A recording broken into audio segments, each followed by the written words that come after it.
Hello, everybody, and welcome to On to the Next. It's great to have everybody with us today. Just starting with me and Kel today. It's a little one-on-one basketball here, Kel. I hope I can keep up with you because you're probably gonna dunk all over me, but that's all right. So how you doing, Kel? No, I'm doing well, thank you. Hello to everyone in chat. Yeah, so good to see so many people in chat. It's always great to have everybody kind of cruise along with us and to let's give them a little shout out, whoever we got here. Looks like we got. Oh, Mystic Jinx is with us, and Gloria is with us, and who else is there? The real Johnny Depp is with us. Case 10. Dark Side, always great to have you with us as well. And Gloria, member Gloria. Duke Juke, nice to see you. Glad it was so good to have you on the live last time, Duke. Thanks again for that. I don't recall. Nan's Life 7, great to have you here. I rumor has it, JD. Let's see. I think I got everyone. If I didn't give everyone, I apologize. So thank you for joining us. So at this point, I'm just feeling good about the end of the week. I thought that the last show that we had was really was a good one. I enjoyed that live. As I said, Duke Juke was able to join us on that live. That was really fun. And yeah, that's right. We are live tonight. So this is the second time that we've done this time slot, but we're going to continue to do this time slot every 2 weeks, guys. So I'll try to shoot out some posts and try to shoot out some reminders. And but basically, like on to the next is like on to the next thing, on to the next live, on to the next idea where we can wrap up the week stuff. You can bring your questions and ask questions of people on the panel. Or just start a discussion or like Duke, like have original research. We'd love to talk about it. So um what's going on with you, Cal? How's your week going?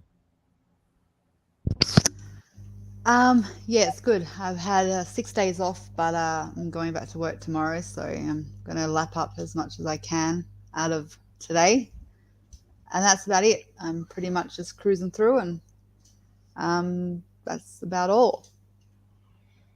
Yeah, well, I'm also kind of in vacation world a little bit. I don't have. I feel like I'm busy. Like I'm out. I'm away from the computer more now, which is really awesome because I'm usually stuck at the computer all the time. So I did. I woke up today and I didn't even turn the computer on first thing. So that kind of felt really good actually to be able to go out and be disconnected from it for a little bit.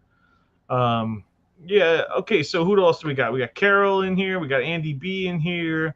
It's great to see everybody. So um, what issues in the case or anything are you guys kind of wondering about, or anything going on there? We had I put out some polls this week in the community chat, and got some pretty cool results. Pretty interesting. I think one of them was about the was the Rav there on the 4th or not?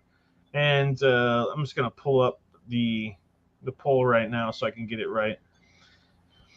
Um, so the poll, that the question that I asked, and if you guys go to the community page on YouTube, you'll see this as well. Was Teresa Halbach's Rav for on the Avery Salvage Yard during the flyover? And I think it's such an interesting question. Hey T1, nice to see you. Behind the Magic, nice to see you. And it looks like we got our first question from I don't recall. But I wanted to hit that poll, and the poll was about 19% of the people said yes, that the Rav was there, and 81% of the people said that the Rav wasn't there. And I find this to be an overwhelmingly that no, it wasn't there. So I think most people that watch the show, most people that are hitting the poll button, are thinking that the Rav must have been planted, that morning, which lines up with Kathleen Zellner's, affidavits and her narrative that she's been presenting in court. So I thought that was interesting. I actually, not to be a contrarian, but as of late, let's say last couple months or so, maybe even a few weeks, I'm starting to think it was there. There's been some pretty good work done on that. I think it's I can't remember the name. I think Cal remembers who did it with the comparison. Are you talking Magilla? about Magilla? Magilla did some Yeah. pretty good work. That it does seem like, although you can't say for sure that it is a RAV4, Toyota RAV4, you can see that there was something there, right? Something there, and there should be nothing there, right? So, and not only that, but I want everybody to think about it. If you're going to frame someone, don't you want to get that? Wouldn't you want to get let's just be specific. Wouldn't you want to get the RAV4 on the property kind of before anybody even knows she's missing? Just an idea. Because that would be what I would try to do before the APBs go out. Well, you know what I'm saying? So we do have a question from I don't recall, and that is what was Pivoto's role in the investigation? I see he was a DCI investigator. You know, this guy's name came up before, and I actually don't know anything about. I wish Jack was here. I think Jack might pop in. He said I was going to say that's a Jack, definitely a there's Jack such a thing. Jack I think question. they've done a lot of foul play. I think have really touched based on this. Even CAF, a lot of the community have brought him up a lot lately. That's something I've only seen his name in passing through the community as of lately, but I haven't really looked into them as an actual agent and what they did significant to the case. So unfortunately, I'm so sorry. I have no idea. Yeah, that one has come up recently. I've seen it.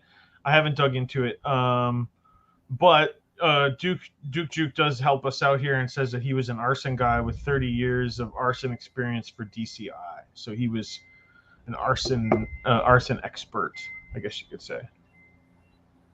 He comes in on the 9th. Thank you, Duke. Perfect timing on those comments. Yeah, so I don't know. Maybe I should make I guess we already did a poll, but that was kind of an interesting poll. And there was another poll that I had done, and that was, okay, did law enforcement plant Teresa Hallbach's RAV4 on the Avery salvage yard? And that poll was almost the complete opposite, with 82% saying yes, law enforcement did plant the RAV. So, yeah, that's a quite interesting poll result there. Anyway, let's see what else we got in the comments. I actually think this is my opinion. I actually voted on that, and I was actually one of the ones that said no. As of late, this is the problem with this case.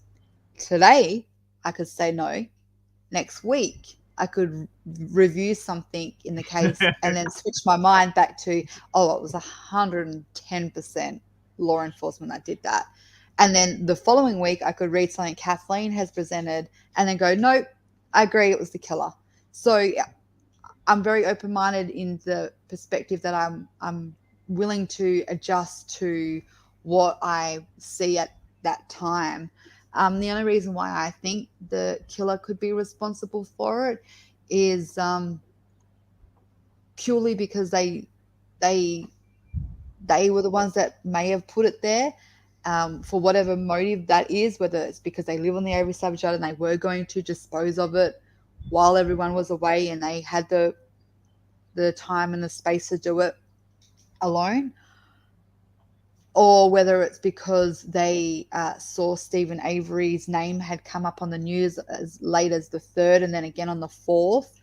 And they kind of was like, oh, what a smart idea. Let's put the RAV where this guy is living amongst the cars.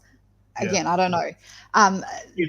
The only reason, and I think maybe that's where when Kathleen presents the RAV, I think she has a really good strong point where she says that the killer put it there and that the RAV was the first piece of discovery for law enforcement that had them then get locked into that tunnel vision of Stephen Avery. And then the rest follows after that by probably pushing that narrative to match Stephen. Because for me, I think it goes back, and I think we've all kind of had to balance this one out individually as we review this case. But was this a constructed framing and planting and murder from law enforcement from the get-go, that there was a plan always in place? Or do you split it to say that they stumbled into this is a two-part crime, the killer versus the planting on them, because they saw an opportunity. They saw an opportunity and they took it. And that's why the evidence ended up coming across being messy and unorganized, but just enough. And I was just explaining this to other members in the community on a voice before I popped over here, but it almost feels like they got greedy, that they kept needing more. They got panicky and thought, oh shit, was the blood enough? And if not, we're going to have to create another piece of evidence, because if that gets thrown out in discovery, if that gets not received well from the jury, we've got another 4 things to fall back on. And if we bring it all in as a cluster, it strengthens it. So again, I'm up today. I think it could be the law enforcement. Tomorrow it could be the killer. But as of I sit right now, I think the killer was probably responsible for that, Rav. Yeah, I think you bring up a really good point about the layering, right? Like we see layering in the case, but we also want to see we also see that law enforcement, the frontline officers, they want to make their layers too. They want to be like, well, like you said, is the blood enough, or do we need something else over here? Do we need the key from next to his slipper? Well, do we need? We're trying to just add a little bit more, because every time you get this really good point of evidence, you're just one step closer. And I could see how it would become very, very enticing for an officer who really wants to get this guy. And some of them, see, here's the conundrum, I think, Kel, and that is that there are some law enforcement officers that just truly believe Stephen did it. And that's all that they need to do what they want to do, right? And I think that Dean and Jerry mentioned that in court, that they believed that cops were helping the case because they thought Stephen was guilty, not because they thought he was an innocent man. They thought that they were framing a guilty person, right? And so my conspiracy circle, I guess, gets tighter and tighter as we go. Less and less people. Most people were just falling in line and following orders, and this is what the boss wants, this is what the boss gets, kind of thing. But that's just my opinion. Of course, if someone had evidence on the contrary to prove there was a mass conspiracy, I'd love to see it. It's just hard to it's hard to prove conspiracy unless you have someone who's willing to sign an affidavit and spill the beans, per se, right?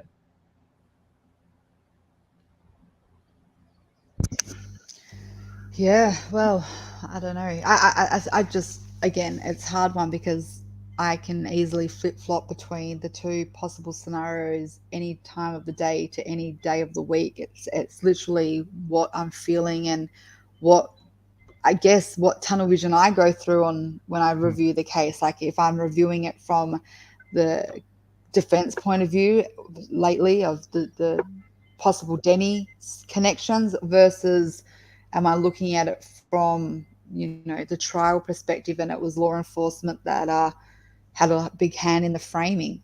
And I think it kind of goes back to the key, like when you have Ken Kratz say, forget about the key, so what if it was planted? And he makes that that statement kind of alluding to the fact that it is a possibility it really could have been.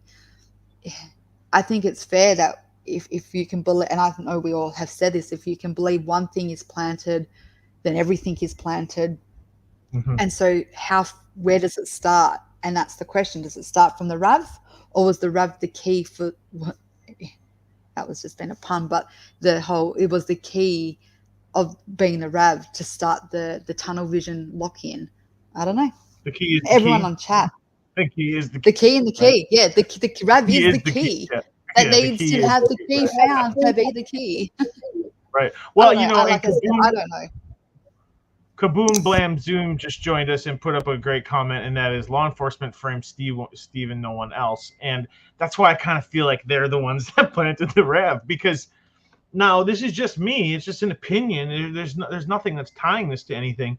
But does it benefit? Who does the RAV4 being planted on the Avery salvage yard? Who does it most benefit? It most benefits law enforcement, because all the killer has to do is 100%. Not get caught. Exactly right. Right. All the killer has to do just is has to not destroy get the caught. rats. They don't have to frame someone else to not get caught. You just have to torch the RAV. And see, that's the thing, is like,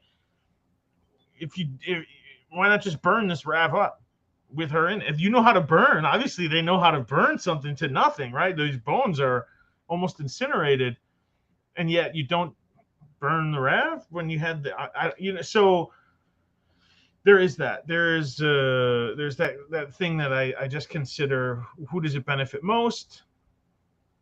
And I think it benefits law enforcement the most. But that's not, as I said, it's not tied to anything.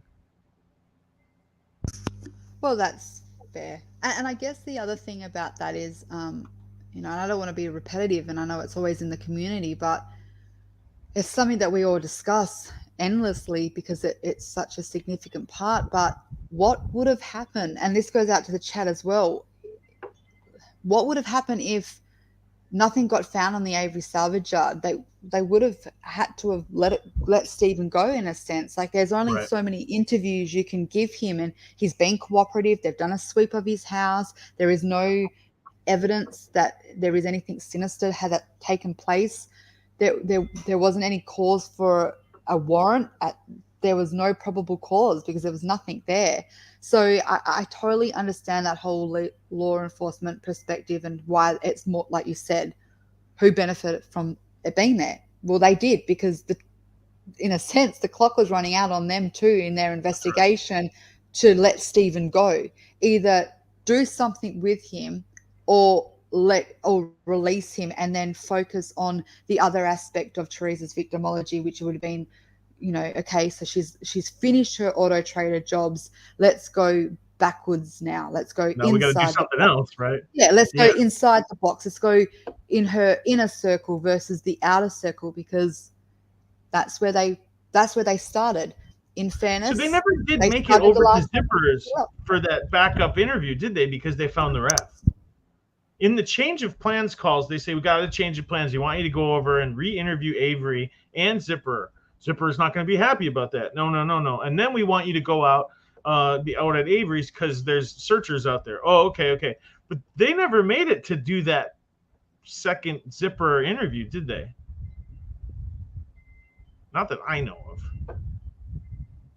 If anybody knows, let me know in the chat. That would be great. But I don't think, it even stopped that part. You know what I mean? It even stopped the going on to the Zippers, and that leads me, it kind of led me into the question, and this is something that I've been bringing up lately, and I've been kind of making the case for, and that is that the RAV, excuse me, I kind of lost my train of thought reading comments. I got you guys caught me. I was reading comments, and but the point that I've been making lately is that I'm not sure that even at the flyover, because just think about it, can you positively ID anybody's vehicle from the air without a license plate? You can't positively ID it. You can say, wow, there's a vehicle under some brush over there. That looks suspicious as hell. But you can't say for sure unless it had some specific decal on it. Like, let's say you had a smiley face sticker on your car, and you're like, whoa, we know it's hers because there's a smiley face sticker on the car and we have the picture that matches it, right? But if it doesn't have some sort of and so this is my point that I'm getting to, is I don't think they actually, even at the flyover, they weren't 100% sure that it was her car. And that's why they needed Pam of God. Because, and this is where my point really gets to, and I think I've mentioned this before, let's say they put all the law enforcement and they go, oh my God, her car's back there. They pounce on that RAV with all the law enforcement. and then they go, oops, it's not her car. You have to leave Steven alone. You can't come back anymore. You're done, because you've said, it's not her car. Well, I guess you're not involved and you have to move on. And so this is the problem. This is where I get stuck in my head. Did they or didn't they really know it was hers, or did they just think it was? We have a really good suspicion that we think this could possibly be her car, but we don't want to make that mistake. We don't want to. First off, we don't have anything that makes it 100% ID. There's nothing from a Flyover that can 100% ID, like I just said. So you can't get a warrant from that, right? You can't get a warrant from, I think so, Judge. It looks like it might be, Judge. You need evidence to get a warrant. And civilians don't. Civilians don't need evidence. So if you send Pam a God and she finds it and it's not the Rev, no harm, no foul, you move on and you try something else. That's what makes me think that Pagel, anyway, wasn't sure if it was or not. But that's just my opinion. And as I said, opinions, or as Kel said, even, opinions change a lot. I have to agree with, just quickly, Kaboom wrote a passing comment saying, no way that they found no evidence other than the RAV4 on the 5th, 6th if Stephen was involved. That is the most simplest, straight up answer you can get. Like, that is as real as it gets. If this was a crime that was committed in terms of what they say happened, it shouldn't have been a waiting game of days trying to gather it. It should have been all there. And I know it was Lenk, wasn't it, that had made that passing comment going, they had 5 days to clean up, that he snuck. No, Uyghur said that they had 5 days to clean up. They kind of, snuck that in to kind of, make sure that the jury, because I think they even knew at that stage that would have been the question, was if this crime happened the way you're saying, then how is it that you guys couldn't even find a trace of it? And he had to slip that in, because if he didn't give the jurors that to think about, then they could see that the case could have started to fall apart there. So he, it's just a bit cheeky of him, but it is what it is. It is interesting. And then you could counter that and say that, you had 14 days to plant. You know what I mean? You could turn right around on that, Yeah. Well, it's not even 5 days. It's more like 3 days, by the way, right? Like, I think that's been, it wasn't a full, anyway. So. Lee. Sorry, I'm just, rumor has it, just made it. If anyone has watched the series The Staircase on Netflix, the forensic scientist who the defense hired was just found liable for fabricating evidence in other cases. Could this happen to Cole Hain? I just wanted to say that was Henry Lee. That's a very looking interesting. For this. Where I was looking so that for was this, Dr. Henry came Lee. across my desk recently, and I forgot to check the link or save the link. But thank you for. And it was Lee, you say? Somebody named Lee?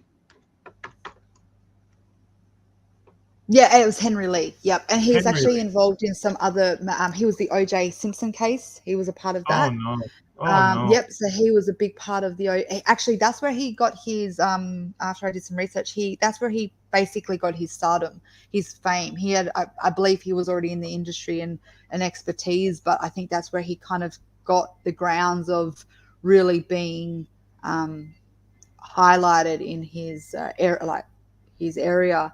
It says here, and so OJ put him on famed forensic scientist Henry Lee defended his work and reputation after a federal judge found him liable in a lawsuit for fabricating evidence in a murder trial that sent 2 innocent men to prison for decades. 2 innocent men. Oh, listen to that. This is kind of this is kind of one of those things that we could only hope would, if this was I don't know. We got to follow this case really closely to see what the judges decide. Does this undo his previous cases? It doesn't automatically, but I think if you were someone who went to prison and he was the evidence guy, you might have a case to bring an appeal, to bring yeah, that's wild. It's wild stuff. But it proves, like we've seen on that other Netflix, how to solve how to fix a drug crime, or I forget what the name of it. Same thing. A forensic scientist is the one doing it. Like we've said time and time again. All you need is to switch the labels. You don't even need to do anything in the field, as they say. You don't need to do anything with the RAV. You don't have to do anything in the house. All you need to do is switch the labels, and boom, boom. Blood that was once now a suspect is boom. Oh, it got switched with the Stephen Avery sample. Boom, and this is what proves it right here. This guy, Henry Lee, famed. Yeah. He's famous for being an awesome forensic scientist. He was also the John Benet Ramsey case and the Lacey Peterson case. They're one of his other high-profile cases, which, like you said, will this create that can of worms that a lot of people in the community talk about in cases? Because a lot of the times the courts appear to want to keep the lid on those kind of cans of worms, because once you open it, bang, it ripple effects, because then you can have Scott Peterson and all those other high-profile cases kind of maybe potentially, I guess, putting in new motions saying, hey, I'm in jail because of this expert's testimony and he's a fabricator. I want a new hearing. I want movement. I want this to be reviewed, whether he was ethical in my case, which is fair. And I think there was another guy in there was how's this for speaking of such, the staircase. There was there was a blood expert on that as well, in the staircase, who also got done. There was another gentleman that also got done for I don't think it was fabricating, but he just wasn't, something about his expertise. He was reliable for something in terms of he did something in another case and then it started to unravel other things. But so this isn't the first time, I don't think, the staircase has kind of seen that situation. Wild. Yeah, if I'm one of those high-profile lawyers, I think you said Lacey Peterson. Is that Scott Lacey? Peterson? That's Scott Peterson. Yeah. Yep. That so was I don't know much about it, but if I'm Scott Peterson's lawyers, I'm going, well, we got to see if there's anything we can do. Can we get movement out of this? You don't know that it's going to work, but at this point, you got shit all in one hand and nothing in this, and you might as well try this. You know what I mean? If you don't have much to go off of, and then you have a faulty, I'll tell you this: if I was wasting away in prison for a crime I didn't commit, I would be and this person, Henry Lee, had worked my case, I would be jumping up and down in my cell going, this better, I'd be calling my lawyer. Let's just put it that way. Yeah, for sure. So I like I like that whole aspect, that could it alight like a match to the cases that, Kathleen could go, okay, then, she's going after the Denny aspect, so let her roll that out. Let's see how that goes. I think it's fair. We kind of let her finish that. But then I also think that could that be another aspect? If she's, the law enforcement have kind of already been through the ringer with Dean and Jerry, and it wasn't unfortunately successful, which was obviously the trial. We'll have Kathleen kind of cover a little bit about that, which originally wasn't really successful in her original motion because she had experts to undo their experts. And then we obviously have the Denny, which let's ride that one out. But then could the fourth option then be exploring the crime lab as the other point of impact of the case? The only other thing that I have to say in terms of a balancing, it just goes to reinforce the whole issue that we have on experts. And I know that's, it balances both ways. I don't just credit any of them. Like they're in their field, they've done years of study, they've done years of practice. A lot of them are knowledgeable and they are only presenting, their findings.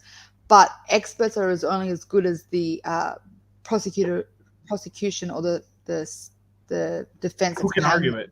Yeah, and Yeah. who can present it, and that's why I get scared. Not scared is not the right word, but I get worried in terms of concern that where Kathleen has presented experts that unfortunately in the 2021 Court of Appeal replied they didn't feel that her experts were able to give the conclusions that satisfied the proceedings of ruling out Stephen Avery, whatever.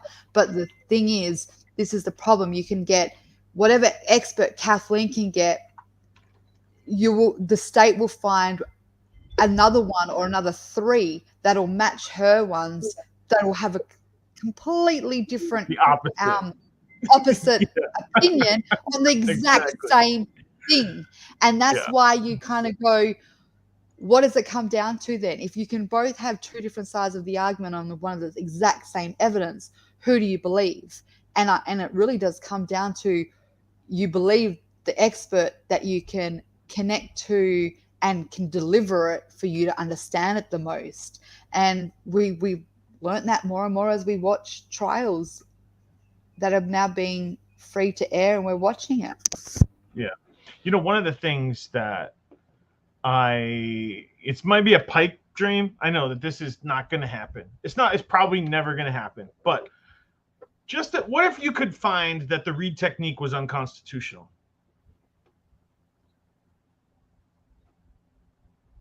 Wouldn't that, you know what I mean? Like that would be, all those cases that were under Reed have to be reviewed now because this is an unconstitutional. I know that's not going to happen, but that's the idea that you need to look for. And like what was the earlier one that came up? You need to think outside the box a little bit. You need to think in different terms. Sometimes it's not the evidence, it's the process, and sometimes it's the process and not the evidence. And it's a tricky thing, watching. It's an interesting thing watching post-conviction lawyers at work because it's so drastically different. Yeah, which one's 7928? Can you recall? That one sounds really familiar. Like I should know that one. I feel like I've worked with 7928 before, but let us know which one that is. Kaboom brings up West Memphis 3. Now, that is a case of shock and horror. I don't know what you think. I don't know how well you know that case, but wow.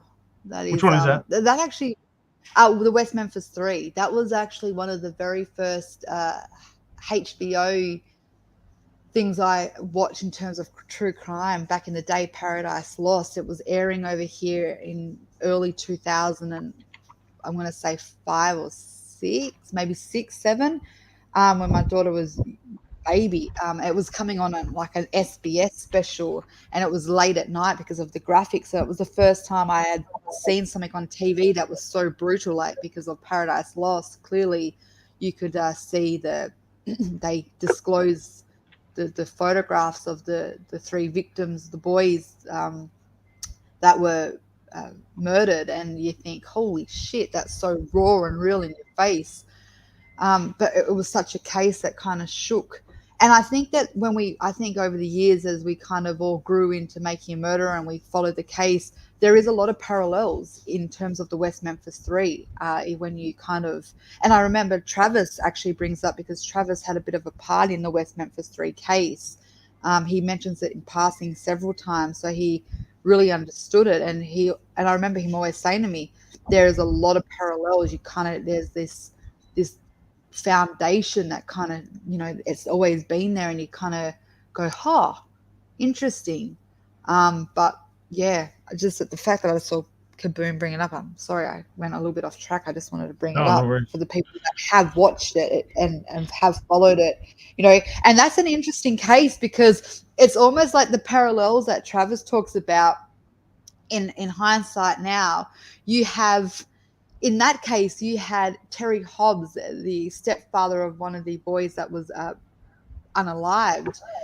He ended up getting into a civil suit. Sound familiar? Civil, like an offsite civil suit with Dixie Chicks because they were, you know, proclaiming that he might have this alleged guilt towards him, and he kind of wanted to fight that, and it turns out he lost. And then we have obviously that separate entity in, you know, this case where we have Andy Colburn going out on his own and going for a civil suit that he lost, and he was accused of being a part of it more, and as did Terry. And unlike Terry, I think, I can't remember, someone please remind me, this is where I get a bit fuzzy. I can't remember if Terry lost or he ended up withdrawing in terms of when it was going forward, whether he decided he didn't want to go any further. But Terry Hobbs, and then that kind of spirals into itself, because then Terry Hobbs allegedly gets done for shooting and being responsible for the death of his of the uncle of the boy that the stepson of his that was unalive. So then there's another case within a case, and then a civil suit in that. So it's a really complex case, but it's such a compelling one at that. And then, of course, in the West Memphis 3, and we can parallel it into this, is because we all talk about the alpha plea. This is where we kind of first, that plus the stairway is where the stairway case, where we see the alpha plea being brought in as an alternative. And I think we've all kind of said that along the grounds. There's been questions like, I think people have even asked Kathleen, would you take an alpha? And she said, absolutely not. No way. When we've discussed it, she wants to civil near an alpha, right? Because she wants the civil case, and you wouldn't be able to sue civilly if you do an Alfred, right? I mean, it sounds pretty obvious to me. They'd be like, no, dude, you admitted guilt. You can't sue, right? Yeah, you're waiving all rights of that. I was thinking Hobbs quit the suit. That's what I was thinking. Don't recall. I just wasn't sure. I couldn't remember if he lost it or he actually withdrew it, because I think, if I remember when I was reading the case files years ago, it was something on the lines of, when he realized that they were going in, having to go into deeper discovery, that's when he kind of was like, no. And then obviously now, if I remember, isn't there was a strand of hair found tied into the lace of one of the boys, and it was his DNA. Again, that's just wishy-washy bringing that in, and it's not fair to probably bring that up if we're not going to explore it. But no worries. But this is something we can explore. Like if there's a case we really want to talk about, like, on to the next is all about on to the next, doing other things and spreading our wings a little bit. So, I mean, I'm not against going through some of these things, especially if people in the chat are also just as interested, So it's something we can definitely, in the future look into, like especially when we can compare them, like Henry Lee and Cherie Cohen. Can we take a closer look at what he did and then be like, well, is this something? Or, like you said, like could you believe it? I saw another case on one of these documentaries of someone, and there was a Kathleen Zellner case that relates to someone being put on the train tracks. And it wasn't the one, and it was a totally different case that someone was, put on the train tracks, and that's how they, lost their life. And it was a different case. It was a totally different case. Are you talking about the King case that Kathleen Zellner just lost? But it wasn't that one. It wasn't the King case. It was another case, like from, but it was so similar. Like, that's what I'm saying. Like, there are so many similar cases out there. You'd think that there wouldn't be. You'd be like, well, what are the odds of the? And then you find out that there's a similar case, right? And you're never going to find the exact same case. That's obvious. But the law, if it's applied equally, and if people, unlike Manitowoc, maybe process crime scenes correctly, we get good data. While everyone's having really good chat in there, they're kind of conversing in terms of I can't even keep up with the chat. I'm trying to, but I'm kind of going a bit cross-eyed because I'm reading it, and then I'm trying to focus on what we're talking about. But if you don't mind, and with your permission, and unless the chat just clearly aren't interested, I would love to talk just really quickly in giving a perspective about. Remember, I told you about the Chloe story. It's really brief, but I just want to. I only want to bring it in because of the the interesting facts of it and the factors that when I listened to it, I remember getting on a call with you and going, you have to listen to this shit, because it took me straight to the Stephen Avery case. And I was like, what does that mean? Like, is it just is there coincidences out there, or is it just are we looking too hard into some things when it's someone else's reality? And that kind of stems from the Pam of God situation of finding the car. And then it kind of comes in with the Rav itself from the killer's point of view, because the killer ends up revealing why he chose to do what he did. And it's just a really interesting, and it's, again, if I do quickly give me a brief on that case again. It's been a minute. From the Chloe one, is she the girl that was abducted? That was the correct one. Yeah, from the caravan park here in Australia. From the caravan park. Okay, so she was sleeping in a tent with her mother. Is that right? She was playing out the front of the like the little camps area that they were living in. And she was with her brother, who had a speech impediment, and he was a little bit younger, I believe. And she was taken, and it was in broad daylight. It wasn't like it was just she was just taken while they were playing. When the mother asked her son, where's Chloe? Because he's of his speech impediment, he was unable to vocabulary, like he wasn't able to express what he had witnessed. All he kept saying was man with the yellow hair. That's the most detail they could get from him. And then the story kind of unfolds from that. This is going back, I think I'm going to say, I did have the information here, and I'm slapping myself for not bringing it up when I say this, but it was I think in the 90s or the very early 2000s. So this was a case here in Australia that was it was relatively, it's old now, but it was resolved, and it was resolved quite quickly. But the reason why I kind of want to bring it up is because of the process of how it kind of uncovered.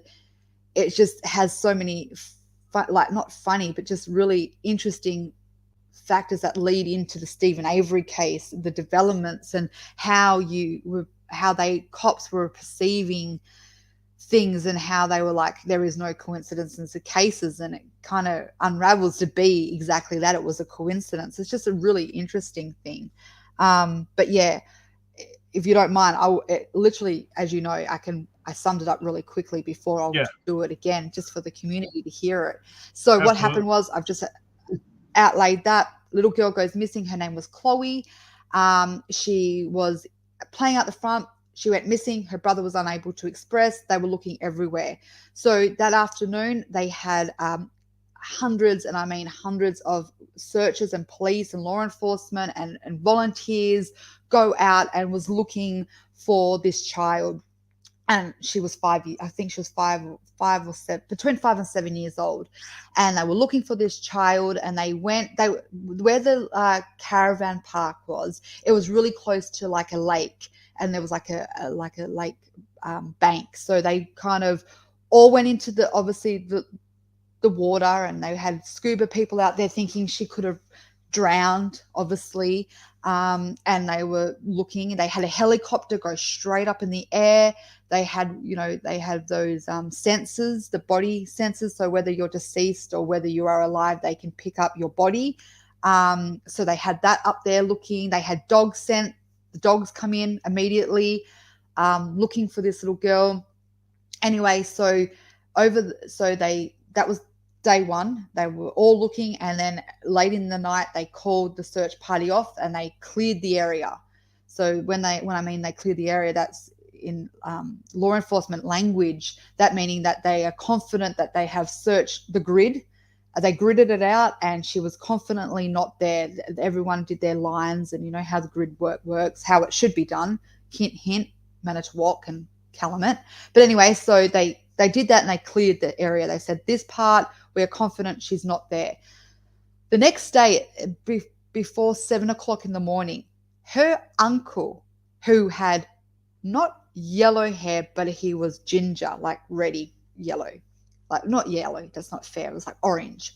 He had a dream, and he had had a epiphany that Chloe had come to him, or a divine light, some kind of sensor from the gods above had opened up and said to him, go back to where they searched yesterday. You will find her there.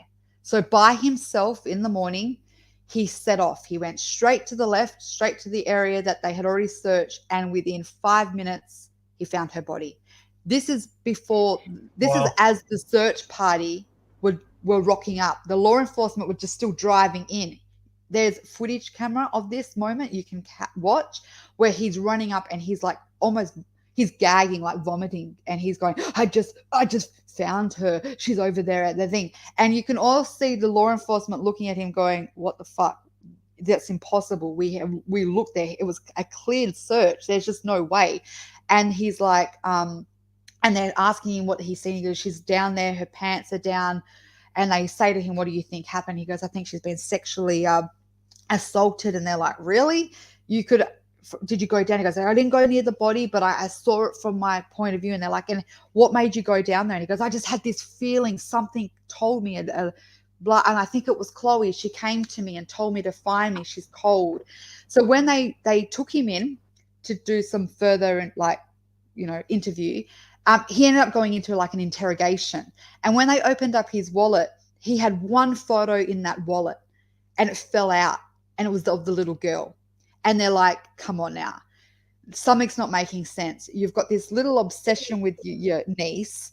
You're sitting there, and then he makes this, you hear him say it in this, not confession, it was more of an interrogation. You hear him say, what was it? It was on the lines of, I think someone might have killed her because they were doing bad things to her and she was going to tell on them. And that's the type of little girl she was. She would tell. And the law enforcement were like, radars were up like, is this like a confession kind of thing? Like you're kind of hiding behind the motive. It's too hard not to, You find this little girl. She wasn't there when we looked. Now she's just literally on the doorstep. Something's not making sense. And then when they went back and had a look from his point of view, from the part that he says he saw it on the bank, because you had to walk down and he was on a hill, they were like, how did he know from that angle her panties were down? Like something wasn't making sense to them. So they ended up taking full photographs of him, taking swabs of his genitals. They treated him as the main suspect on the spot, and they put him in to do some more investigation. Meanwhile, this is where the case kind of takes a flip. They found footage of, and by the way, I just want to disclose that never does this guy confess that he did it. He was always maintaining his innocence. He's like, no, I had nothing to do. I would never hurt my nieces. I loved them. It was a divine light, basically, that led me to her, whatever. And so what ended up happening was they ended up going back and finding like a footage. It was at the beginning, in a caravan park. I don't know if you guys have it, but there's like a camera at the office, and they were able to obtain that. And what they could see was at like 1 o'clock in the morning, they saw a gentleman walking from the same car, like the caravan park, with long yellow blonde hair, and he had a big black bag with him, and it looked heavy. And you see him walk past, and he walks to the left, which is the same area of this lake embankment that she gets found on, and he comes back 15 minutes later back in sight, and the bag is empty. He's holding the bag in his hand, but it's empty. So when they thought, we better kind of investigate that, and when they kind of went and spoke to him, and they, whatever it was, it all got revealed that it was actually this gentleman. He was the one that was responsible, because they ended up finding that bag and it had little Chloe's blood in it. So they had the blood and they had the sheets that he had wrapped her in. So what ended up happening was that the law enforcement comes on this program and talks about Chloe, and they're like, we couldn't believe it, because this the uncle fit the profile. Like, he had literally gone back and said that a divine light led him to this little girl, which sounds like Pam of God. Something happened. So then I thought Pam of God, and he was able to find her within 5 minutes. I'm thinking Pam of God found it in 20 minutes. And they asked, and this is more really to the point, they asked the uncle, why did you go that way? Why did you start? And he said, and I quote, and this is why I got on conversation with Jeff almost immediately with this. He said, common sense. I wanted to start on the outside perimeter of the lake and then work my way in. Wow. And I always thought that was interesting because in a sense, the RAV was on the outside skirts of the Avery Savage Yard and they walked around it. Now, I'm not defending that this has got any parallels to how Pam said it. I'm just trying to show that we always say, oh, it must have been a coincidence. But in a case in the real world, there is such things as coincidences because we were watching this unravel. Secondly, this is the part that I really wanted to highlight is the guy that murdered her was a resident at the same caravan park, and he was part of the search party. Not only was he part of the search party, he was able to watch the mum mourning on her veranda of the trailer, steps away, watching what was going on. And the reason why he ended up saying was he dumped the body there was because, and I quote, I didn't think you would go back to what you had already cleared. Wow. So we got to see that mind of the killer of why he chose that spot, because he really didn't think that you would go to where you were already, where it had already been looked. Now, I thought to myself, interesting, could that be the salvage yard situation? And it's really hard because you try not to do that, and it's not fair to always do that, is to bring cases into others because there's so many different factors. But it's just really interesting insight of how people think, why people do the things that they do, and that in cases that there is some things that could really be.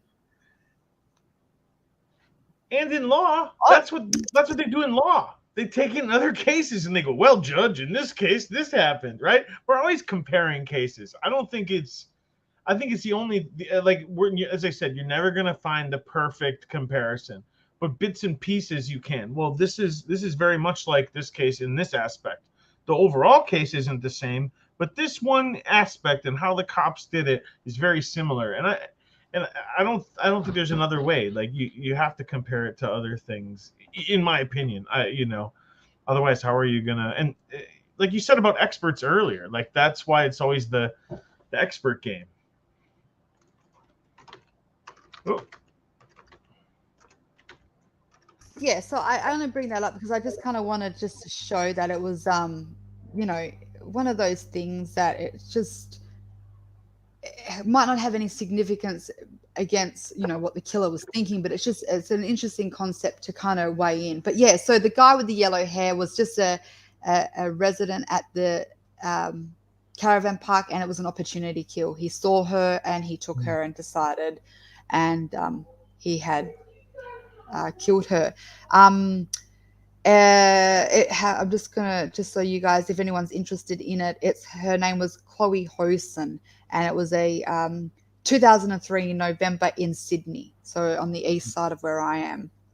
And that's what I mean. He dumped her by a creek, like a lakey creek, and he was diagnosed with schizophrenia. So Oh, go ahead. Oh, okay. There was that case in Florida of Brian Landry. That's 2 years ago already, I guess, or was it last summer? I don't know. Time goes by so fast. Where he was discovered, the same location, right near the boat ramp, right near the entrance to the place where all the cops were. They all searched that area, and they didn't find him. And then 2 weeks later, 3 weeks later, I forget exactly what it was. Oh, there's his remains. It's just where we first searched, but we missed it. So it is possible. Now, in that case, there was water levels that were going up and down, and I believe he was underwater. And then when the water receded, they found his remains. But nonetheless, you can cover the same ground, check it out, and not find anything.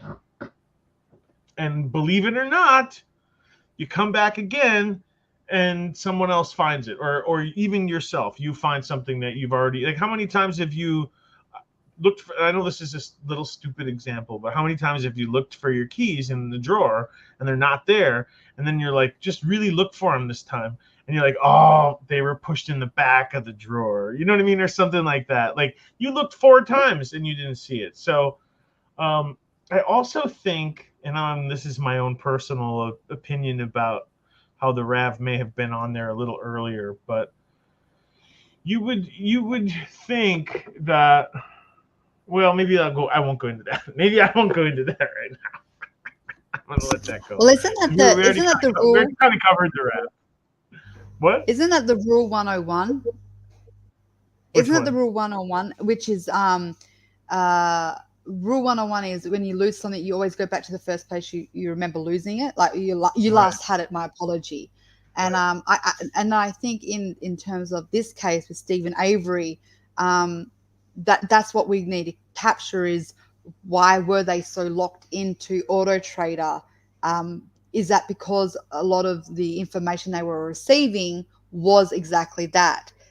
That was the last place anyone had seen her. So you're going to work from the outside in because you're going to look from the last place she was. And I guess that's why, right? Yeah, that's why they say they had a helicopter up there that they only give you 3 minutes for, but we know they were there for 4 hours. But that was because they were, in a sense, doing their own grid search, is to look and the from first thing that all the areas she could have been. First thing that Karen mentions is they go, well, what's her work? And she says, she works she works for Auto Trader, and she also works for herself, but she leads with Auto Trader because that's right. What has she been doing before she called? Because this is what most people would do. Before we call the cops, we better call the friends to make sure she's not at the friend's house, because we don't want to just go and alerting the cops because she didn't call and she's 5 hours late, or so you go, okay, so she's called all the friends. She called everybody. She knows that she works for Auto Trader. She was working for Auto Trader the last day that anyone heard from her. Obviously, Karen worked on that a little bit because she knew that Auto Trader had faxed her that there was a fax at 10 in the morning on Monday. That's what Karen has already determined this for the police when she calls in. So she's already done the legwork of figuring it. So that's why Auto Trader is on right away, because Karen offered it up, right? It's not like that they're zeroing in on that. That's what Karen offered up. So why not go with what you have? And I think that's the point. Like, you go with what you have. Like, if you only have these Auto Trader appointments, then you start there. If you would have had evidence of the contrary, you would have started there.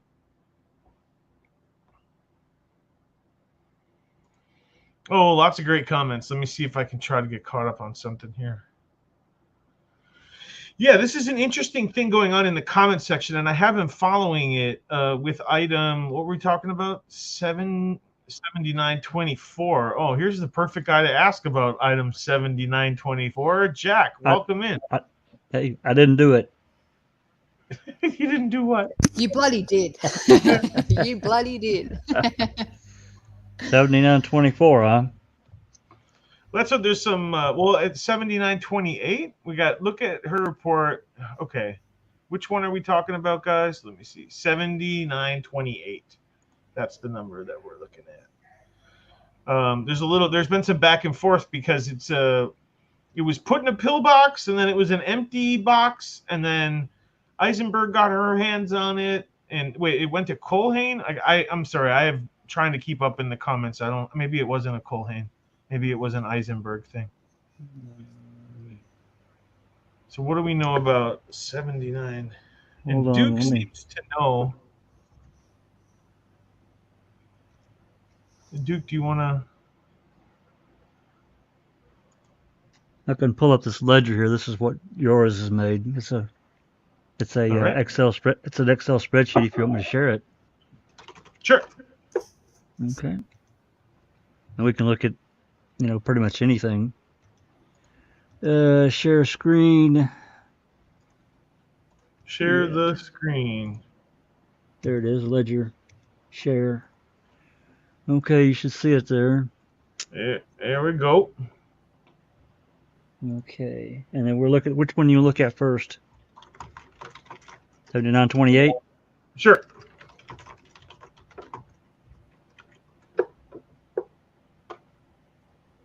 Okay. 7928 says unidentified material, charred. And then shows which ledger. Ledger in, okay, 2005. It's on page 199. It's located, or this means DDD 8. Something important here. Ledger page 65, if anyone cares, which I don't. What was the wording? I think that we were looking at though. What was the wording that you guys were? What were they were talking about? Did it use? Was it empty? Is that what we were talking about? Talking about chain of custody. I think Duke is on the way. Actually, he was going to straighten this out for us a little bit too. This says under results, it says 12505, small pieces by not suitable for DNA methods. Amount of DNA on CA was insufficient for testing. That's what this says right here. Interesting. Yeah. Wonder how much better the DNA testing is today. Do you know what I mean? Like every time it says that, not enough for testing, I go, it's 20 years later, bro. Yep. we can get hypersensitive results now. As far as I mean, that's one of the things that I'm gonna try to look into. Now that discussing a murder is over and I got a little bit more time, might do some one-on-one interviews again, like I used to do. And I would love to talk to someone about, cutting edge science. That's someone who's working on the cutting edge right now. Right. This says where found charred pile. Charred pile. I'm guessing this came from. I'm guessing the quarry, but I don't know that. Maybe Duke can tell us. Kaboom Blam Zoom says it's charred material and an empty pillbox. And then Kaboom also says that's why KZ wanted to do a rapid DNA test on it, because DNA testing has advanced so much. I think that's what he's saying, Kaboom. This is first entered by Rick Reimer, and this guy's everywhere, especially when it comes to charred remains recovered from DCI. Okay, so then that's it for 7928. That's all that has been listed for this one.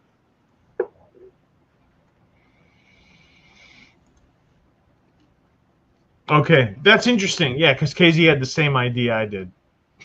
I want to retest it, a new one, better testing. Well, even since, what is that, 2018 or 17, when she would have done that, it's even advanced even more in the last 5 years. You know what I mean? Techniques are just, it's just getting so sensitive and so much better that I think there's hope in recovering some of the DNA and every time Cherie Colhane puts on there not enough to test, or the sample's too small, or I used up the entire sample, I want to call BS on that, and I want to say we want to retest those. Okay, so Duke is here, and he can give us a little rundown. Hey, Duke, do you mind if I call you just Duke, or do you really prefer the Duke Juke? What are we going with here, buddy? Duke is great. Duke is great. Okay. He told me, but he told me, Jeff, you can call him anything but Kratz or Cherie Colhane, and he's good. All right. I like that. I'm kidding. Right, I'm kidding. Well, then our new guest, Brad Schimmel. No, I'm just kidding. Oh gosh. No, so maybe you can clear up a little bit of this for us, Duke, and let us know. Because I'm talking basically about what you guys were talking about in the comments. So why don't you get me up to date on what was going on? Yeah, and I apologize too, because subjects like this one are so complex and so they leave you just kind of more confused than anything. But it's worth mentioning just because, again, I can't do this alone. And the more information I get out to others, the better chance we have of maybe figuring this out, as opposed to just leaving me with a headache. But essentially, the issue with 7928 is that it kind of goes back to this collection of 7924 to 7928. Within that collection is BZ, that's 7926. So 7928 first gets reported by Holmes, who's a DCI guy who's transporting the item to the crime lab. What's interesting is that Reimer says he collects 7924, 7925, 7926, and 7927, but he doesn't mention 7928. But Holmes says that he gets 7928 from Reimer. So there's your first, like, what? Why isn't it being reported? Underreporting? What would we call that? Omission? It was a straight omission. Okay. We don't know, but hey, sometimes it can just be an accident if you're doing a lot, if you're doing a lot of evidence. I try not to just go right to this is a conspiracy, but okay, right. Just to be clear, it was an omission. He forgot to, or we'll just call it that, not forgot or whatever. It was an omission of 7928 in his report? Correct. Yeah, he does not have 7928 in his report. What's also interesting is on its original ledger, you can see that it lists items 1 through 5, 7924 to 7928. However, you can tell that whoever originally wrote the first transfer wrote 1 through 4, and then a 5 was put over the 4. So that leads me to believe that 7928 is found after the first 4. Again, this is only going to get more confusing, so just let me know if I need to slow down. Well, run through that part again, because I could see that there was some funny business, that last little bit you just did. Yeah, so the original ledger that we have, that we see 7928 on, is a ledger where there's 5 items, and that's 7924. I'm sharing it right now, Jeff. You want to pull it up? Got it. That's exactly it right there.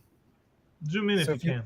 So if you look at the first transfer of items where they sign it below, of like who's getting them or whatever. The chain of custody. The chain of custody, yeah. You'll see that it's Reimer, I think, who signs for it. But you can tell that those numbers are originally 1 through 4, and the 5 was put over it, right? Oh, yeah. Yep. For sure. Yeah, but in both in 2 instances, not just one. Item number, they added 1, so that I could understand if you made a mistake once and you were like, "Oh, it's actually 5 items." What was I thinking? But you did it twice. Yeah, and you don't put it in your report. Yeah. Oh wow. Okay. And you forgot one in your report. And number 5 is, if you scroll up, 7928. 7928. Unidentified material charred. And the writing's different.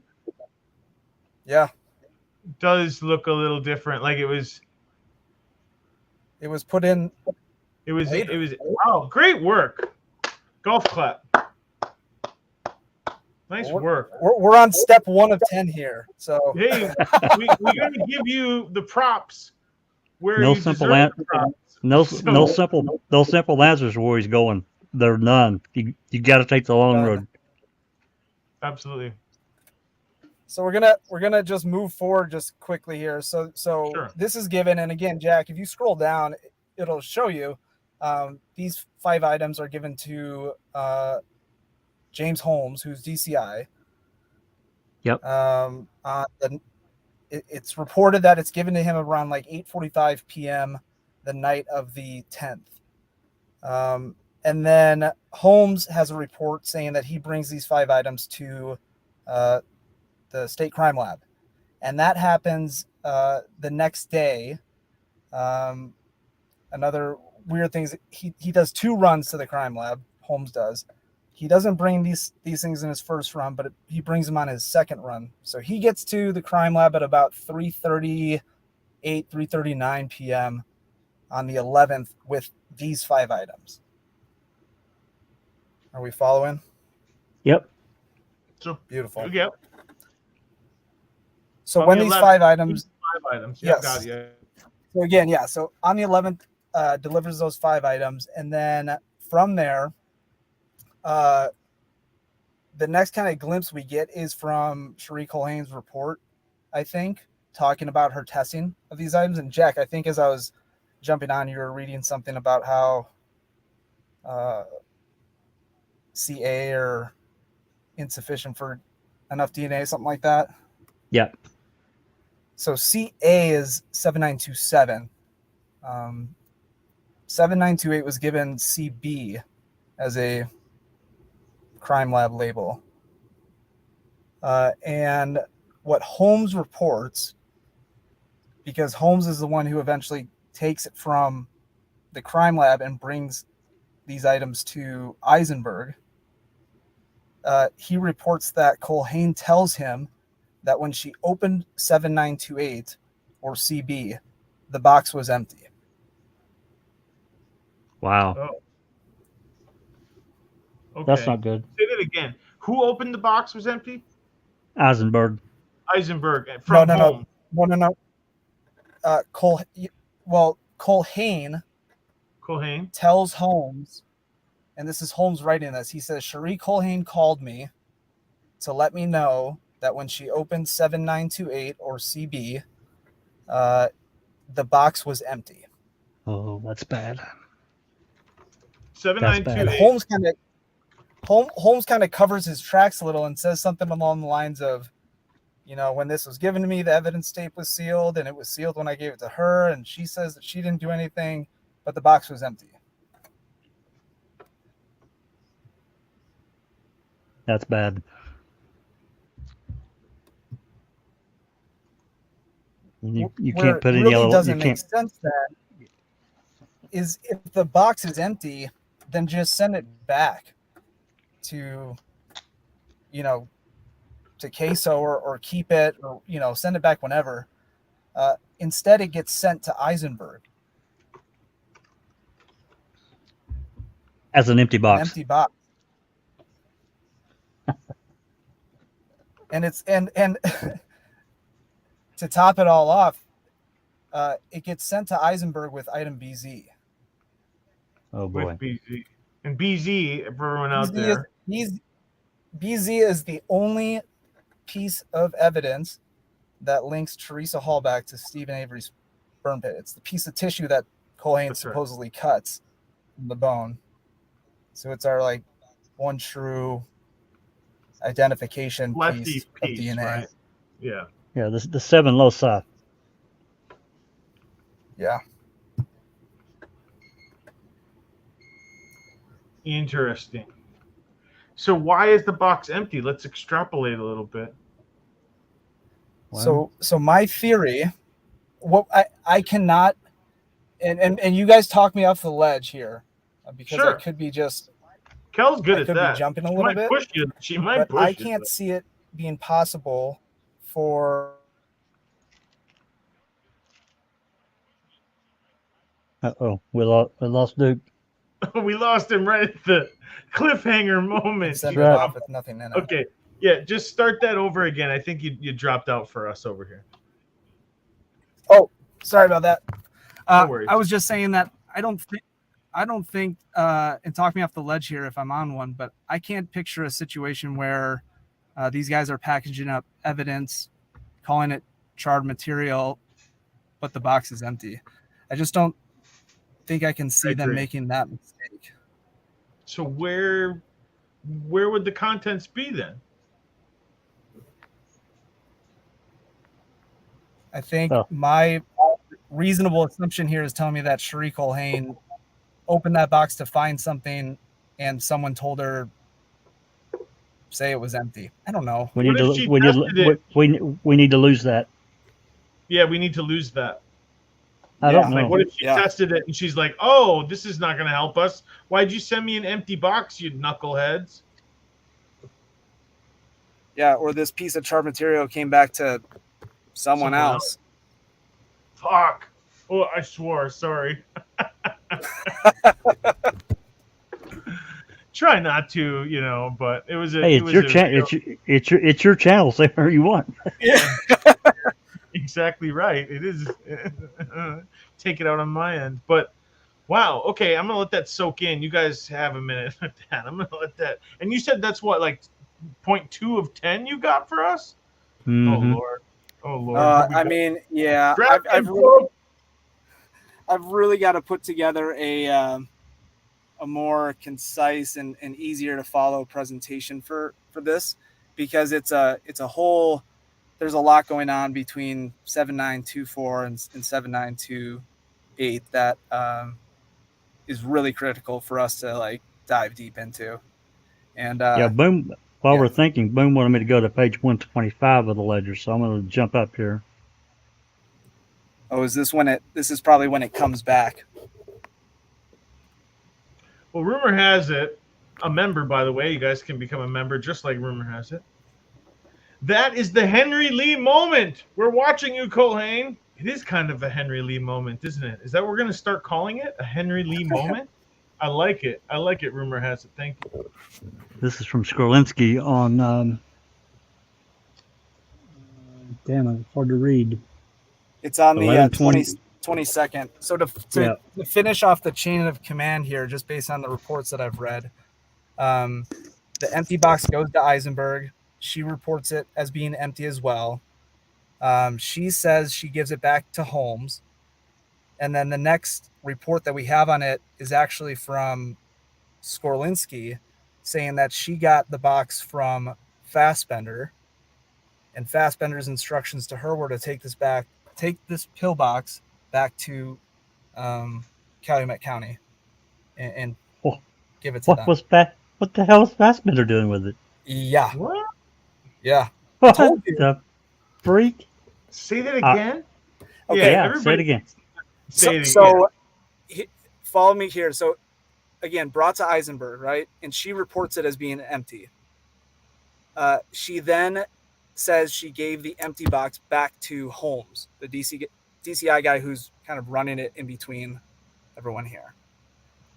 From that point, the next report that we have on it is from Skorlinski saying, I received item, whatever they have it labeled, because they change the labels on it for the different places it goes. But she gets this empty box from Fassbender on the 22nd and is told to bring this back to Calumet County for them to put in their evidence. And so this is the receipt of Calumet getting it from Skorlinski. And just so everybody's clear,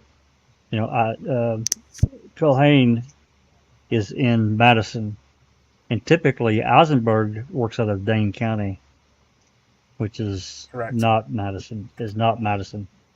The different location. Just so I can put this forward, Duke, where did you find that report that Dr. E receiving 7927? Because the Kaboom's trying to look for it. I don't believe he can find it. It's probably a DCI report. Right. It's in her 15-page report on the bones. Oh, the first one. Probably the first her first report. Yes, I believe so. It's 15 pages. So it's within that report that she has. Let me see if I can find it here right quick. I don't have that much stuff back on this computer. I'm trying to avoid a screenshot of it. Yeah, good question. Like, just to keep us back on track, because we've been going through this stuff, but even Kaboom out there is wondering, what are we talking about again? Can we yeah, I'm sorry. It is so confusing. No. This stuff is hard. Like, it's hard to stay on focus, and we all need to be baby, hand fed it, but the last part I remember kind of getting into was the pill. Okay, so yeah, what do we got here? The pillbox. Is that what you're talking about? First, Duke, is this Eisenberg's first report or second report? I just sent you a screenshot, Jack, on Discord of the portion of her report that talks about what I'm talking about here. You can also push the present button, Duke, in here, and you can share your screen too if you want. It's up to you if you're like on a computer. Yeah, might be easier for Jack. He seems like the master of that. He's pretty dang good. He is pretty dang good, but I just want you to know you can also do it. I appreciate it. Yeah. This is some interesting stuff. I didn't plan to hit this thread tonight, but I'm pretty stoked about it. Getting to the basically we're getting to the bottom of what was going on with these so-called remain pieces, and the part that you bring up, Duke, that is so crucial to me is you say, oh yeah, all this funny business going on with the crucial piece that identified Teresa Halbach. It's not just any piece, right? Correct. Yeah. Number 3 at the bottom here, tag 7928, quote, unquote, pillbox, UI charred material, collected on November 10, 2005, unidentified material charred. The box was empty upon receipt and was transferred to S.A. Holmes on November 18, 2005. Number 3 down at the bottom. Why is it empty? And yeah, that's a damn good question. I'm trying to find, I got Eisenberg's second report. I'm looking for her first one.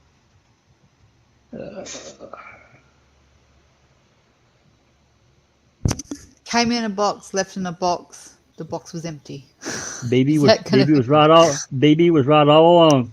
BB got it. God bless you, BB.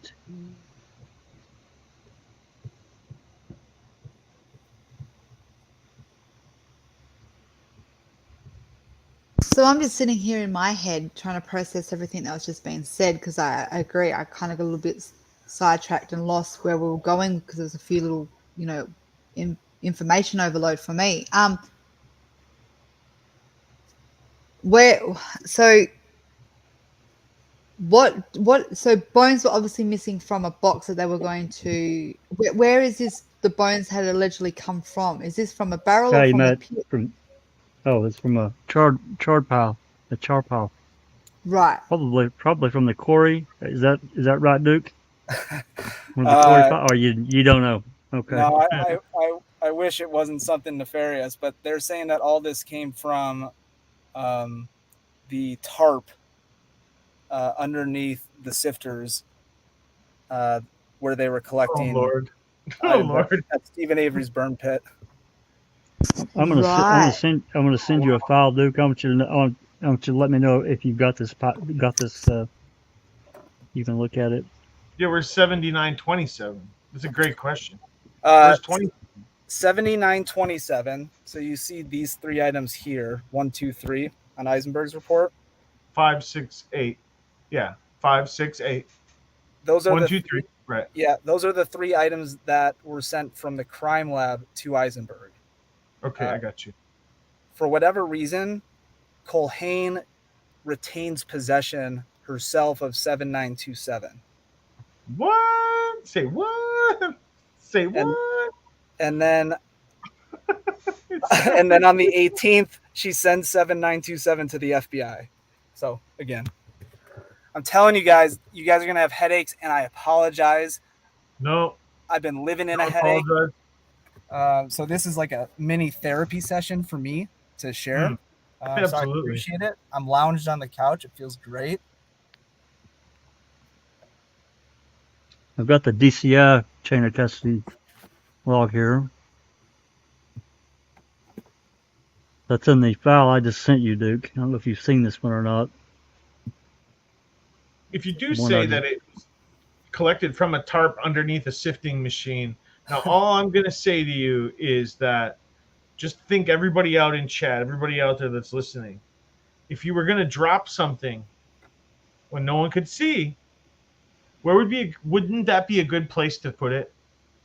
You don't put it in the sifter. You go, oh, something, what's this under the tarp?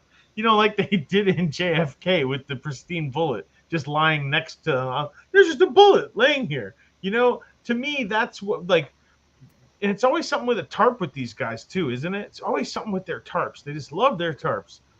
Maybe we should read this report that I've got pulled up right now. Maybe it'll help. I don't know. Love the idea. I'm just trying to still comprehend in my head. If Duke, you just said that it came allegedly from the burn pit. So I'm trying to work out, why would they make it disappear then? Wouldn't that be more an asset to them in terms of proving there's more or more? I'm just trying to work out why get rid of them if they're. I'm just trying to work out where I'm at in my head here. If the results came back to someone else, they would for sure want to get rid of it. Yeah. Okay, number 3. But in his pit. One pillbox with charred material, 7928 Calumet County, transfer from DCI property, blah, blah, blah. Okay, let's scroll down. We got some more information. 1115 transfer to Eisenberg, and then we have this note here at the bottom. Let me blow this up a little bit. Will maybe fit, and we can read it. Received at 16:35 hours, 11:15:05, an unopened brown bag with crime lab. I can't read that. Label on it. For transport purposes only. Interesting. What does that mean? Don't open it? I don't know. For transport probably. purposes only, it means don't open it. Have you seen this report, Duke? I think I have taken a look at that one. I don't know if I found anything very helpful in it. There's 2 students on that list. Yeah, this is the X-ray. The people that were present when they did the cranial fragments X-ray. Uh-huh. There's actually a separate report for that. We've got somewhere. They had a whole pile of people in there, I can tell you that. Okay, I just wanted to make sure.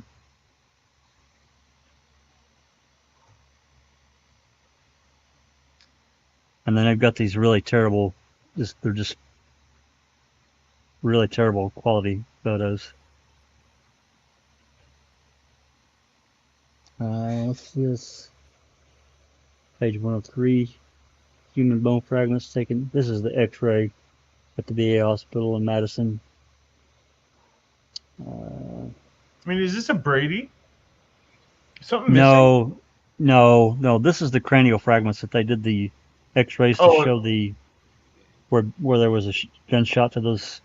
No, I guess I was thinking about the idea that Duke had brought up. That evidence. Well, that I can't answer because there's definitely some funny shit going on with these. There's no doubt. At least from what we can gather. Yeah, from what we can gather from the reports. Maybe there's reports missing that helps explain it. But I don't remember seeing it. Yeah, and my research, just kind of the way that I do things, now that I've gone through the reports to read and understand what those are telling me, now my focus is on to all sorts of calls and radio traffic during that time to see if I can pick up any extra information that would give me some understanding of where this stuff came from. So if anybody's ever wondering about the cut marks that we talk about, that's cut marks right there. You can see these are hesitation cut marks. The more that I think about it and the more that I see that, the more that I do kind of, I don't know. Never mind. It does look like a hacksaw mark. Let's put it that way. Oh, no doubt about it. Blade, and there's a hacksaw blade that's found in the pile, and they leave it. And they leave it. They're not interested in that. Why? No. Why wouldn't you be like, this is what Stephen Avery did? Why wouldn't you incorporate it unless you're scared? There's a report about them looking for hacksaw blade, which I don't get it. I really don't. So you want a hacksaw blade if you can find it in his garage. You know what I mean? You don't want one. See, 7964 showing multiple attempts to cut bone. Origin of bone, as of yet undetermined. Mm-hmm. So they don't know where it came from, or that means they don't know which bone it is. I don't know. One of the two. Origin of bone. Origin. What is its origin? Which means what organism did it come from? Even And there's another one right there. There you go. That's a really clear one. Yeah. I mean, that's I think we could easily, get a pig bone and a hacksaw, and I could probably demonstrate that same size. Probably. There's another one right there. An interesting experiment. I thought about, Big Jeff brought up, well, what about not using the using some electronic saw, right? Like, it would be so much easier. But then again, then you have to get rid of that saw. You have to burn this electrical, you can't like just put it back in your garage after you're done using it, right? So right. Are you really going to want to part with your awesome saw, or are you just going to use a handsaw? And so that's what I thought. It's likely because a handsaw is easier to dispose of too, right? You can just throw it in the burn it up, burn your gloves, burn your clothes, burn everything, right? Yeah, or just drive by, go out to the out to the beach there at Lake Michigan and just throw it off in there. It's done. Right. If it is found, you're not going to find anything on it. It's going to get destroyed. Any evidence. So this is a really good back to the heart of the matter that I think that Duke was bringing up, and that's how did a piece of tissue get picked off the screen, placed in a tarp instead of a box? Did it come from a different screening than the burn pit? It's an interesting question. It is. And why did Sorry, I was going to say the bones is an interesting topic. It's just it seems so. This is probably why I kind of stayed away from it. It seems so complicated because there's probably a lot of detail there, and it's a matter of siphoning through what. It's like essentially the jigsaw puzzle. You're picking the pieces and you're seeing which bits fit together. And to hear Duke say the next step in his process of research is going to be listening to the dispatches to see if there's any loop there that does that connecting. That's brilliant. That's a really detailed researching factor that I think hats off to you, mate, because you need the time. You definitely need the skill in a sense, and you need the patience. So thanks for contributing that to this community. Yeah, it's no problem, and I'll tell you what, this whole the question about alligator here is a great one, because you really do have to accept this point if you're going to believe the state's theory that item BZ came from Stevens burn pit. What you have to accept is the fact that while Ertl and his team were shoveling that ash onto the sifter, keep in mind the mesh on that sifter is about a 1/4 inch wide. Yep.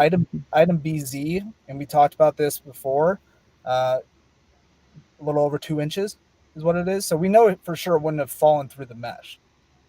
And the way that they described that collecting process, if you remember from trial, is they said each one of them, and I'm talking about Ertl, Sturdivant, I don't know if they had anyone else talk about it during trial, but those two guys, that when they talk about that process, they're both clear and say that we were looking for anything that was potentially of evidentiary value. And so that's why they were picking off all those bones and putting them into the box, that infamous photo of the white box with bones. That's what they were doing.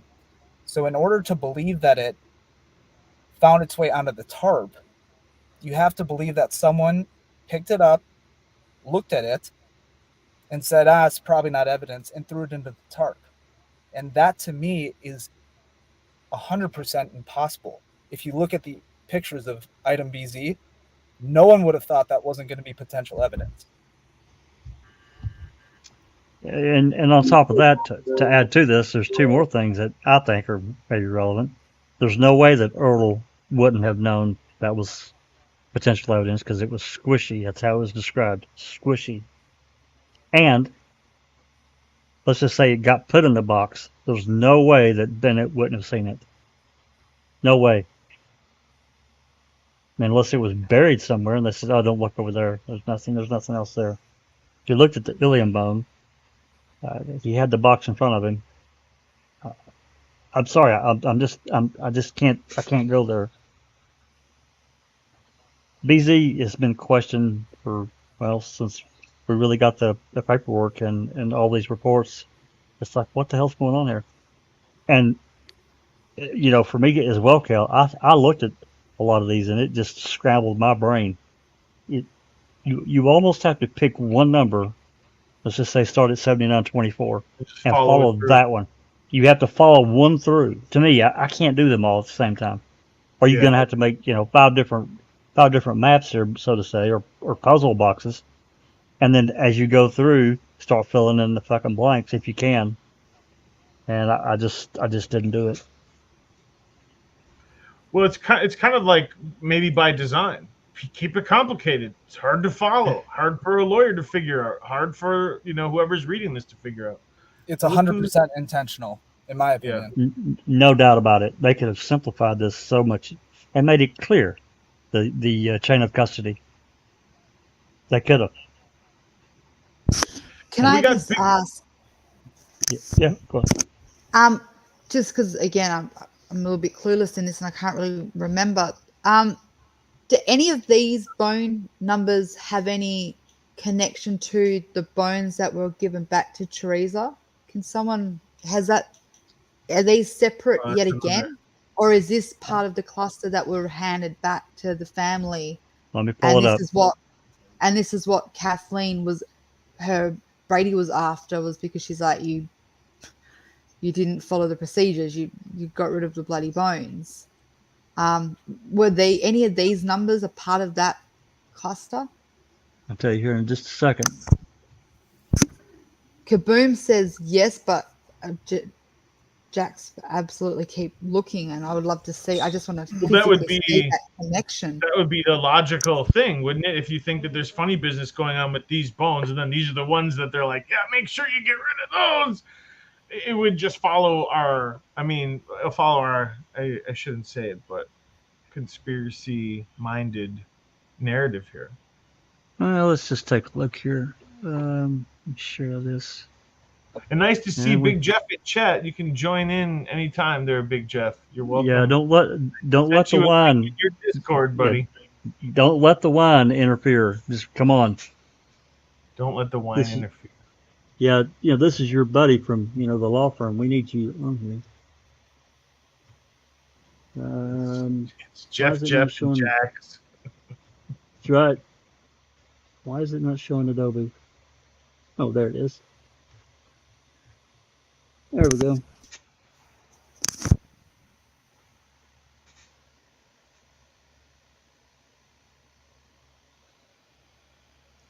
So while you guys are looking, and Kaboom just said 7924 and 7925 were returned. There's 24 right there. Okay. So I'm just trying to get my head around this legally, and I'm glad Travis is here. And Travis, I did try to send you a link in Messenger if you wanted to join, but of course, if you're unavailable, that's fine.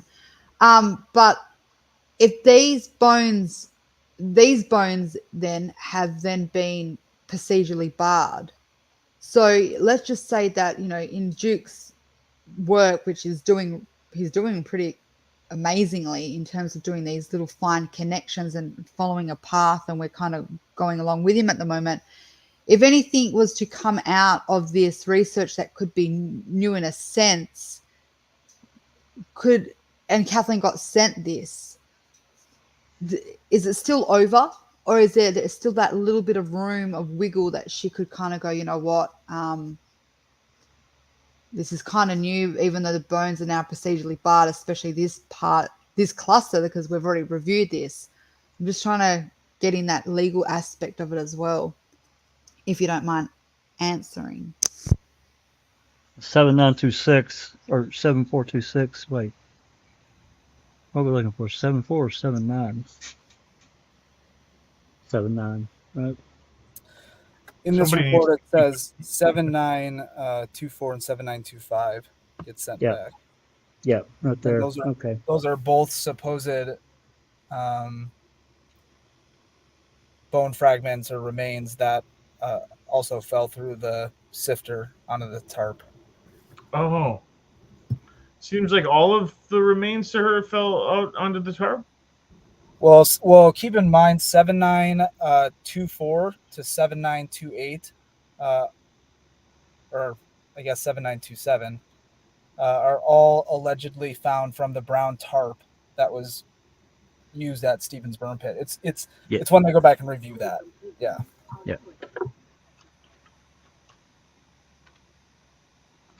Yeah, and also, if I'm remembering correctly, when these guys, when I say guys, this was Hawkins, Wiegert, you can see it up here at the top, AAG Tom Fallon, Special K Prosecutor Norm Gahn.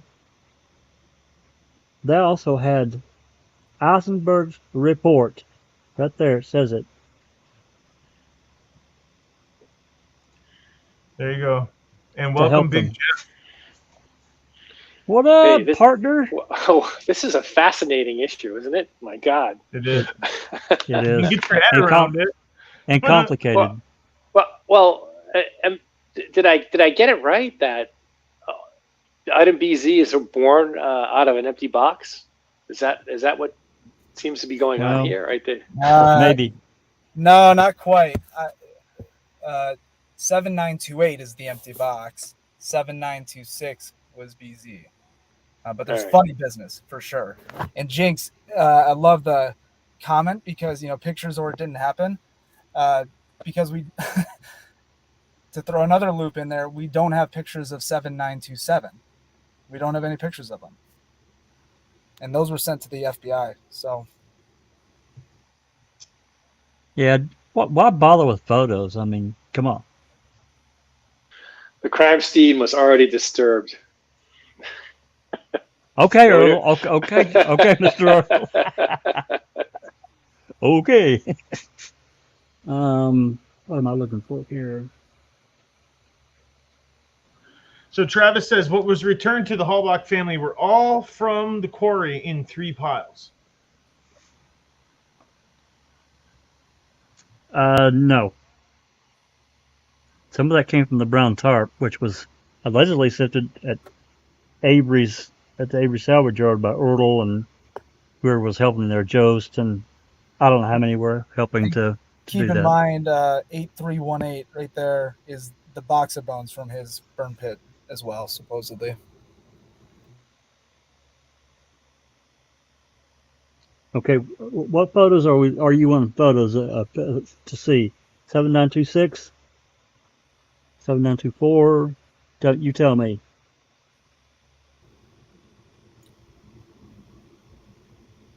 Of just which ones to see? Yeah, which pictures do you want to see? 24, 25. I think it's important for people to see 7926 first, like the full image of BZ, to really grasp. Yeah, good idea. What you have to admit or what you have to believe fell through the sifter and onto the tarp. Okay, I'm gonna stop sharing the CASO report and I'm going to share this page. And I want people to keep in mind when they're looking at BZ, and you have to again admit that all this fell through the tarp and then they collected it. To me at least, it looks different than most of the other charred remains. It looks a little less burnt, I guess it would be the right word. So what they use? They use like a piece of some type of gridded wire that had what, 1/4 inch separation? Is that what it was you're saying? Yeah. So their sifter was it was like this 6 to 8 foot tripod that they put together with aluminum poles. He kind of carries it around, and they can assemble it on site. And from that tripod would hang chains that would hold this kind of sifting box that was about 3.5 by 3 feet, kind of rectangular box. And on that box was mesh, kind of metally, wiry mesh that was about 1/4 inch wide, essentially. And did they throw? I guess for me, maybe I'm thinking of this backwards. But if I'm trying to sift something, like I'm panning for gold or something like this, it's the stuff that stays on the wire side of the sifting that's of interest, right? I'm trying to sift it the dirt out. I'm throwing dirt on top of this and seeing what's coming out. I'm interested in what stays in the sifter, not what comes out, right? Correct. Yeah. Erdl is the one who shovels the ash onto the sifter, and then him, as well as everyone else that was there, uses their hands to kind of shake the dirt through. They can shake this sifter themselves, but yeah, what they described was looking at. Do you want me to show the photos that you presented the other day to make it easier? If Jeff is okay with that, it's up to you. Maybe not all of those, but just get the full picture of BZ up. Yeah, absolutely. You guys. No, I meant the sifter itself. Oh, sure, if you have it. I do have it. The question is, Jack, how quickly can you find it? But to answer your question, yes, what they're doing is examining the materials that remains on top. And Erdl says in his testimony, people were often asking me, hey, is this a bone? And is this a bone? And his response to them was, if you even question that it could be evidentiary value, put it in the box here. So that's, according to him, what was going on at that moment, is they were examining things, and if they thought, hey, this may or may not be something of interest, let's put it in this box. All right, I'm going to come back to the one that's on screen now. Let me show this other first, and then we'll come back to it, I promise. Stop that. Okay.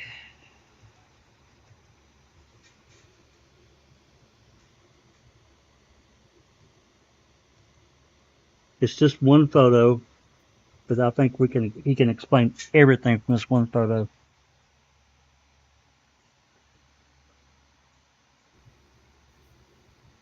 Got there, Jeff? Yep. You can see the mesh here. So this is a picture. I actually talked to this company down in Florida that makes these things for like law enforcement, military, this kind of stuff. So he was really informative as well. But this is not maybe exactly what it looked like, but very, very similar to what they were using at that burn pit. Boom, I got another one. I just brought up this picture that was just sent to me. Yes. Can you guys kind of see the screen? I could try to zoom in a little bit. That's right. That's exactly right. And so again, instead of the whatever's underneath there, underneath for them was this tarp that collected the stuff that fell through. Yep. Which included the dirt, right? I mean, so yeah, right. Absolutely. So you would have had to get lucky, right? If you're trying to sift stuff out of the dirt, that all of a sudden something fell through, and you just got lucky that the dirt didn't cover it up, right? Because what goes through is supposed to be discarded, right? You might call that the spoils. Well. Now, correct me if I'm wrong, Duke, but I think we talked about this the other day. They used an 1/8" screen and a 1/4" screen. There's different testimony that tells us different things.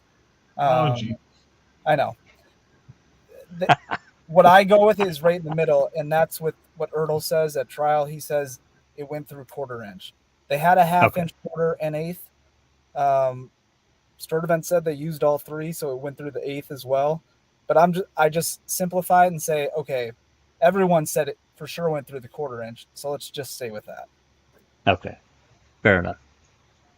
Shout out to Case 10 for sending that picture so quickly. Thank you, Case 10. All right, Case 10. He's probably on a combine or plow or something. Probably out in the middle of a cornfield in Nebraska. I mean Iowa. Messaging me from a tractor. I love it. Well, he used to do. I'm just kidding, of course, but I'm not. He is a farmer. So Duke, now that I understand, can you go back to your comment that we're supposed to believe that item BZ fell through that screen, or that it didn't go through that screen? And can you revisit that now that we understand? Explain to the empty-headed like me. So we obviously know that it's physically impossible for it to fall through, right? Because it was larger than a 1/4 inch. So physics would tell us it cannot fall through. So the only other option is that and Sturdivant does say this in his trial. He said that for things that remained on top of the sifter that we looked at and thought, this probably doesn't have anything to do with this case, no evidentiary value, we still threw it in the tarp just in case it would get, looked at again. So you have to believe that they looked at item BZ and said, nah, this isn't probably anything to do with the case. But I thought we said they were. I'm sorry. I'm sorry for being so thick. I thought we said that they were interested in the stuff that didn't go through the sifter because, when I think if I was looking for bones, I'd be looking for, like I was panning for gold, I'd be looking for big stuff, right? The dirt is going through. I'm not looking for the dirt. I'm looking for the not dirt. So it's the stuff that stays on top that I'm interested in. No? Correct. Well, so why would you sift out, and leave yourself a pile of stuff you still have to go through the dirt to look for, So it's an interesting question. So again, this goes back to they were kind of in a hurry, but their objective was to collect everything that was potentially of evidentiary value and put it into that box that we have all those pictures of. And then that's on the 8th, right? Then come on the 10th. That's when Sturdivant, Pivoto, and crew go back and look at that tarp to say, at least what they tell us is they say, well, we want to go re-examine that tarp just in case anything potentially fell through. They sifted again, right? Am I correct in that? They re-sifted? They might have used like some sifting screens themselves, but the way that Sturdivant describes, or it was either Sturdivant or Pivoto, who were both there, describe it as they just like really carefully with their hands went through that fine dirt on the tarp. Gotcha. And found BZ. Which, Jack, if you go to the picture that actually shows the contents, yeah, it's in that album that you're in right now. Just scroll down a little bit. Yep, I'm going to, and then I might have to mute for a minute. My granddaughter is here, that one right there. I'll be back. I'm just gonna mute. No worries, Jack.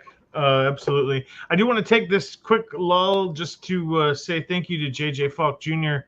for becoming the latest member and joining at the Damn Crow level. You guys can all become Damn Crows or Top Crows, caw, and join the membership program. So thank you, JJ. Really appreciate that for supporting the channel. Can't say enough about the members.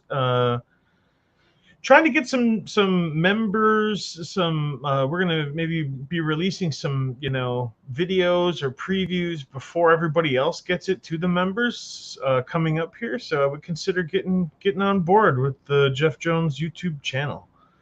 And that's my only plug for now. And back to you guys. No, I'm just kidding. So this is item. Wait, this is BZ. Yes, this is item BZ 792. The whole thing is BZ, or is it just that little piece on the left there? Because I'm really more familiar with that left piece, the piece on the left. I know Jack, when he comes back, he'll zoom in for us. Yeah, you're familiar with the cropped version is what I call it. But this entire, everything that you see in this image here is tagged 7926 item BZ. Okay, cool. And that we're assuming that either out of the one on the top or the one on the left, the one that's the bigger piece is likely where the ID was made, where they were able to pull enough DNA that had the 7 alleles from the more meatier looking piece there, I think. Yeah, and that, again, this is where I can't give you an answer of why, but Cherie Colhane says that bone on the left that you're more familiar with is the one that she was able to identify some tissue on the very end of, cut it off and test. And that's what gave us the 7, whatever. What's interesting is that big piece that you see in the top middle there, that is charred muscle tissue. That's a big piece of tissue. It is. Especially considering to what else we have for bones. Like if you compare it to all the other bones, it's a very large I believe piece. it's 2.4 by 1.2 inches. It's approximately like what it measures out to. What is that, like about the size of a large, like, bottle cap top? The top to a bottle, 2.5 inches by an inch. What does Sturdivant says, or Sturdivant or Pivoto says? It was like between a golf ball and a racquetball when I squeezed it. That's kind of how we describe it. Hey, that's helpful. Yeah.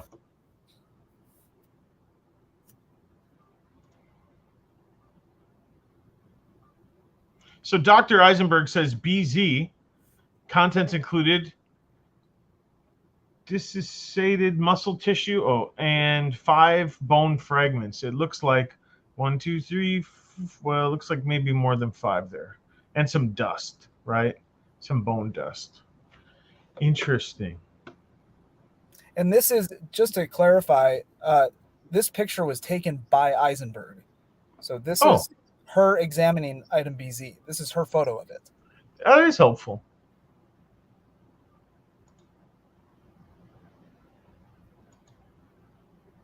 We'll look to the comment section for prior to her cutting the tissue, or after her cutting the tissue. Well, Culhane is the one that supposedly cut it. Eisenberg never cut the tissue. Culhane cut it and tested it. So Eisenberg identified it?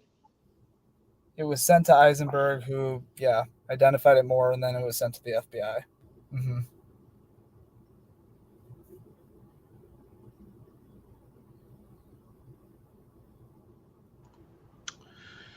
Quite interesting. I guess we were waiting for Jack to change the slide, but I'll hit the comments here, see if there's anything. But if there's anything that you guys can think of, go ahead as well. You don't have to wait for me. Well, again, I just think to bring it up full circle here for everyone, when we're talking about item BZ, especially this large bone, relatively large piece of bone and large piece of tissue here, you have to believe that someone at that burn pit on the 8th picked these items up and said, these aren't of evidentiary value, and place them into the tarp as opposed to putting them into the box of bones that we know of. And that to me is just too hard to believe. Yeah, you've definitely piqued my curiosity in this one, because now we want to go back and see what was, it's filling in the blanks a little bit about why did they give those bones so back? What were they worried about? Maybe this is what they were worried about, The timing, they gave him back, right? This right before Kathleen took over the case, right? As soon as Stephen's last appeal was over, and he basically had no chance without a high-powered lawyer, right? Then all of a sudden it was within a very short amount of time after that happened, if I'm not mistaken. It's the when, right? I mean, as soon as they had no chance, as soon as they thought Stephen had no chance, because there was no KZ, boom, they were gone. I believe it was actually 2011 that they were returned, and I think that there was some limit on.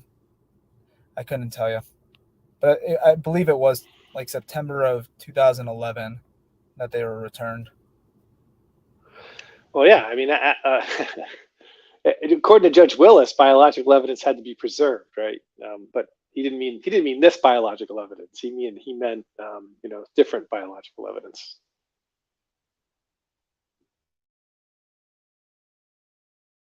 That was sarcasm, by the way. I love it, Big Jeff.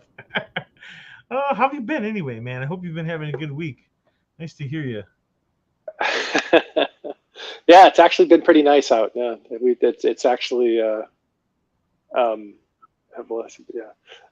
it's been pretty nice weather here. I'm trying to keep up with the chat. The chat's like zooming by. I know the chat has been caught me. They caught me sleeping. What do we say in baseball? Caught you sleeping a couple times, because I'm talking in the middle of my comment, and then I end up looking at the chat. So really appreciate you guys out in chat. It's awesome. In fact, Travis says, yes, Jeff, they were given by KZ. She didn't have the last 2 pages of queso that said they were returned. Oh, okay. Yeah. If someone can bring up the last 2 pages of queso, it can show you. I could probably do that. I can probably get that. I could say I've got it up right now. All I got to do is turn it on. Yeah, do it. Go for it. The last 2 pages of queso. I mean, to me, it's the timing of the bones being given back that's sus. The exact date isn't so important as it is the fact that it was, after they basically thought Stephen had no real hope of any further appeal, before there was such a thing as Mann, before there was KZ. That's when they sort of gave them back, right? And why did they give them back? They were supposed to. I think that they probably knew that they were supposed to be preserved, but there was something there that they were afraid of and they wanted to hide. So that. Just to say it quick to Alligator, because I saw his comment of, maybe BZ came from somewhere other than the burn pit. And I will tell you, I've obviously been looking at this really closely, and I'm not sure of a lot of things. In fact, I'm not sure of most things in this case. One thing that, in my opinion at least, that I am sure of is that item BZ was not in Stephen Avery's burn pit at any point. That's one thing sure I of am it. Sure of. I am too. I'm positive of that. Those dogs would have smelled it. I think Bear would have smelled it, number one. I think the dogs that were brought through on the 8th would have smelled it, number two. And it's ready to go, Jeff, whenever you're ready. I just want to squeeze in terms of the bones, because Travis is here, he can touch base on it through the comments, but what was the statute of holding them? Because I know this is has always been a very controversy kind of topic, because we have the guilters saying, come on, yes, they return the bones. They return the bones because they wanted to give some closure to the family. You don't keep bodies in a freezer forever. You hand over once No. People hand over. You don't want to just keep bones of someone's beloved ones. You know what I mean? So I just want to, what were they actually under in terms of protection? Being the fact that it is a human being, and they deserve some kind of burial or finale of their loved one. Because any biological material that's used in a criminal trial has to be held by the state until, number one, the prisoner gets out, or number two, the prisoner dies. And that statute, and I can't name it, but I can probably find it, was Gone was part of that because of scientific testing and so forth. And I think that was in 2001 that really became a topic and the legislation passed. So, I would imagine at some point, probably, I'm going to guess relatively early on, once they identified these bones, any of them, as human, and probably Teresa, they would have told the hall box, these have to be held. Otherwise, why didn't they give them back immediately after the trial was over?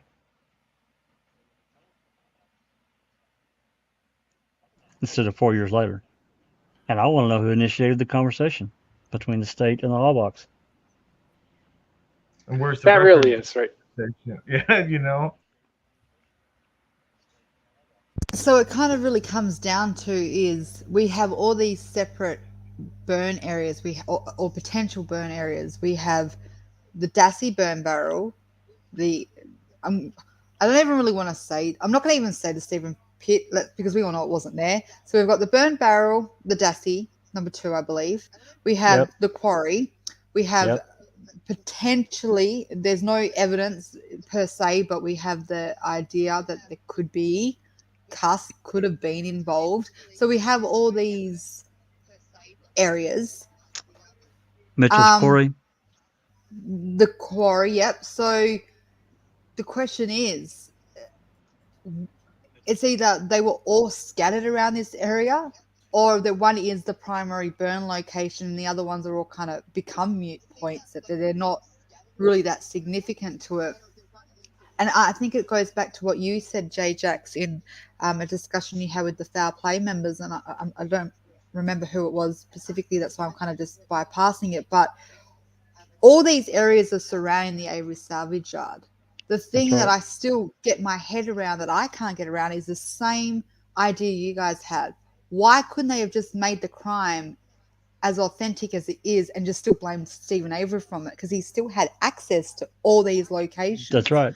That's right. So Especially Cuss Road. So why are they collecting bones to makeshift a burn area? Is it? I'm only putting this forward as more of an opinion of mine. So again, no one has to even follow it. But is it because Josh Radin gave him such a leadway at the beginning, because he was so quick in mentioning he saw a fire at the Avery salvage yard, and then when they started to find these bones, they just wanted to have a more stronger connection by just presenting it over there versus trying to make the argument he had done it there but then had moved it. Regardless, I don't know. But I'm just trying to say, it's just I've never quite got my head around why not just settle where it really was and work around that. To me, it's like that she was dismembered and burned in one spot. Wherever that spot is, you can just pick one. And then her bones were collected and scattered around the area. That's what it appears to me. Can't prove that, obviously, but that's what it looks like. If you just stand back and say, okay, they found shit here, they found stuff over here. I'm thinking Mitchell's Quarry, the Redant Quarry, Manitowoc County Gravel Pit. I mean, there was, part of this pelvis was found down there southwest about a mile and a half from the Avery salvage yard. So it's like that her bones, her remains were scattered. It's just, it's crazy. But that's from just looking at it from a purely, pulling away from it. I'm not asking anybody to believe that, but that's what it appears like.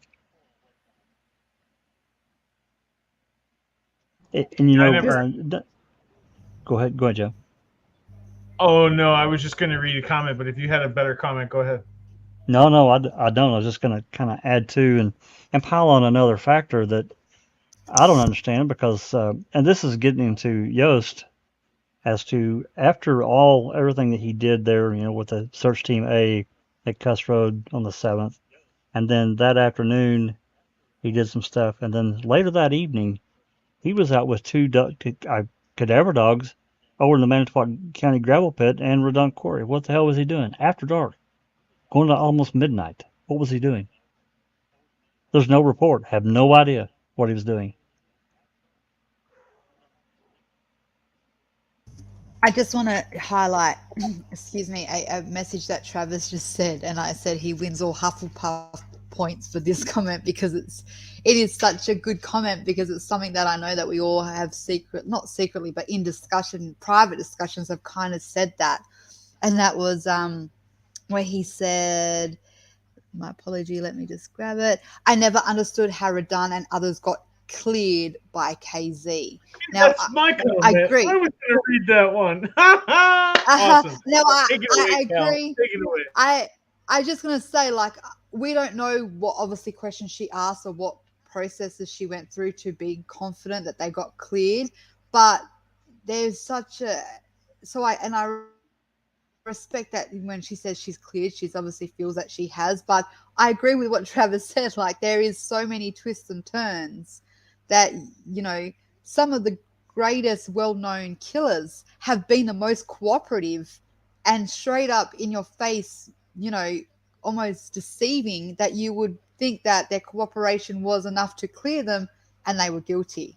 And I don't have to list the names, because we know there's names like Chris Watts, Ian Huntley, people like that have, came across, although I say Chris Watts, but let's face it, we all watched the same footage and went, oh, Jesus Christ, he did this. But you know what I'm saying? Like, for Travis to bring that up, it's just so interesting, because, he is a lawyer and he has that advantage that we don't have. And that's that eye and that understanding of what it really means to be a defense, lawyer, and the strategies you have to go through. So for him to make that comment, it just seems it hits home for me. I agree. It's one of these things that's always bothered me, that how KZ clears people. It's just like it almost just feels like it's her feeling, right? Like, oh, she had a good feeling about this person and then she cleared him. well, because she says, well, Radant was willing to talk to me. Yeah, with a lawyer present. You know what I mean? With a lawyer. Yeah. Oh, So then, therefore, and he was honest and upfront with me. Therefore, I've crossed him off my list. You know, like I think just to reverberate what Kel just said, a killer would tell you what you want to hear if they're trying to get away with it, right? So and stay in tune with the investigation, right? Absolutely right. So I mean, that's the only thing I would add on that. But it's such a great point. I want to hit this next comment that Paul Ward. Welcome, Paul. Don't count the man miracles. Count the blatant tunnel vision, misjudgment, coercion, mishandling of evidence, hiding of evidence. I think I see where you're going with that, Paul, and I like. Can't we count them both, Paul? I mean, come on, really? I love counting those man miracles. Don't that's one of my favorite pastimes. Don't make me stop. I think we have to do a part 2 of the man miracles. I don't think that we finished it all out. We might have to revisit that, but I think Paul's point is a good point, and that is these instances that we're finding of these, like what Duke had brought up, and thanks a lot for Duke. I think he just had to pop out. Thanks again for coming, Duke, and sharing that with us. That's one of those things that Paul is saying, like, let's maybe we focus on that, which I can get right behind. Absolutely. Sorry, I had to drop out for a second, but this is the last 2 pages that KZ didn't have with the file that she got from Hagopian, which was, right. I guess, Avery's last post-conviction lawyer. She didn't have 1114 and 1115. No, I'm going to get over to 1115, which is basically, this is just listing all the bones that they took when they went to the lockup, evidence locker, and then them putting them back. And there's actually another page, and I think there's, I don't know if I have that copy. I don't have that copy. There's actually another page that's been added. There's an 1117 as well. And I think it's just a photo, but I can't remember. That's also part of this. So several pages she didn't have. Of course, 1117, I can't remember when it was added. Page 1117, that is. Anyway, 1114 and 1115 she did not have.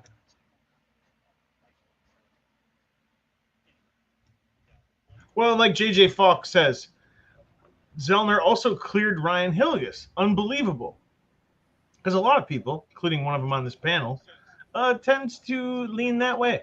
And heavily. Like we said, just to clear someone without having really just a feeling, or while they talked to me, they were cooperative, it may be enough for some people. It's not quite enough for me. And I think that there's a few more of us in chat. So anyway. Well, Ron never talked to her. He refused. I think there was a comment previously that went something along the lines of KZ's job is to create reasonable doubt. I think the comment said create more suspects, but I think really she's trying to create reasonable doubt in the jury's mind. I think that's sort of a step ahead of where she is right now. Right now, she needs to get some type of hearing, right? So she needs to, she needs to get some type of evidentiary or to get the new trial in the first place. And when she's got that trial, then she can create reasonable doubt in that, right? In order to name a Denny, she's got a pretty, tough, road to hoe there, as we say. So she can quote unquote clear anybody she wants. I mean, she's got no legal authority. I don't even know what does clear even mean? That she's going to stop digging in that dimension. She also cleared law enforcement, right? So I think she's just, she's playing a game, and you can't really believe anything that she says in that dimension. She's saying what she needs to say to make the point she needs to make, irrespective of whether she actually even believes them or not. So. Oh, Big Jeff, this is why your usual, final comments we love, because even when it's not final, you make the best comments and you say it so well. That was perfect. Thank you.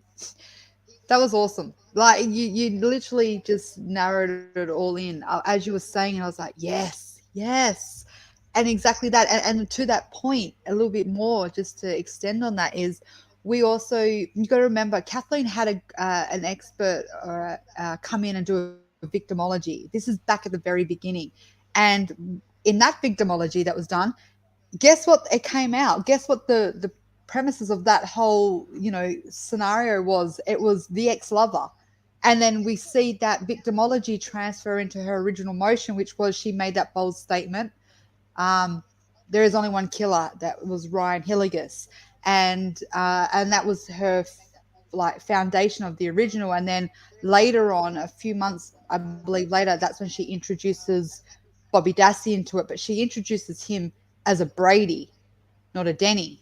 So she always try to get him as a Brady in terms of entering. I always make the joke as entering chat, but she enters him into the case on that side of the aspect versus where we're at now with the Denny. And exactly what you said, she's just trying to make a wave in terms of the court. She's trying to get something, and I know it's not a very good analogy, and I shouldn't do it, but I always kind of thought in terms of Kathleen in that idea of it is, at this stage, she's like, although it's applying law, she's almost like a car salesperson. She's got to show her confidence that what she's selling, the person wants, they've got to buy it. It's got to apply to the law, and it's got to be believable, and she's got to be able to present evidence to back that up. You're not going to go into and say to her right now, turn to her and say, so do you think Bobby did? And she goes, no. She can't say that. She's got to hold that confidence, because she needs to show that she's got to make sure that they believe it. If she believes it, they can believe it. Otherwise, as why I say the selling of the car, it's the same, reason. If I was going to sell you a car and I spent 15 minutes with you telling you all the perks of it, and then at the very end you turn to me and say, so would you buy it? I'm not going to say no, am I? Because they're going to go, well, why are you trying to sell me this car if you wouldn't even have it? Same, in my mind, rule applies to Kathleen to where she is now. She's going to show confidence. She's going to believe in the process, and she's strategizing the next game plan of her defense team.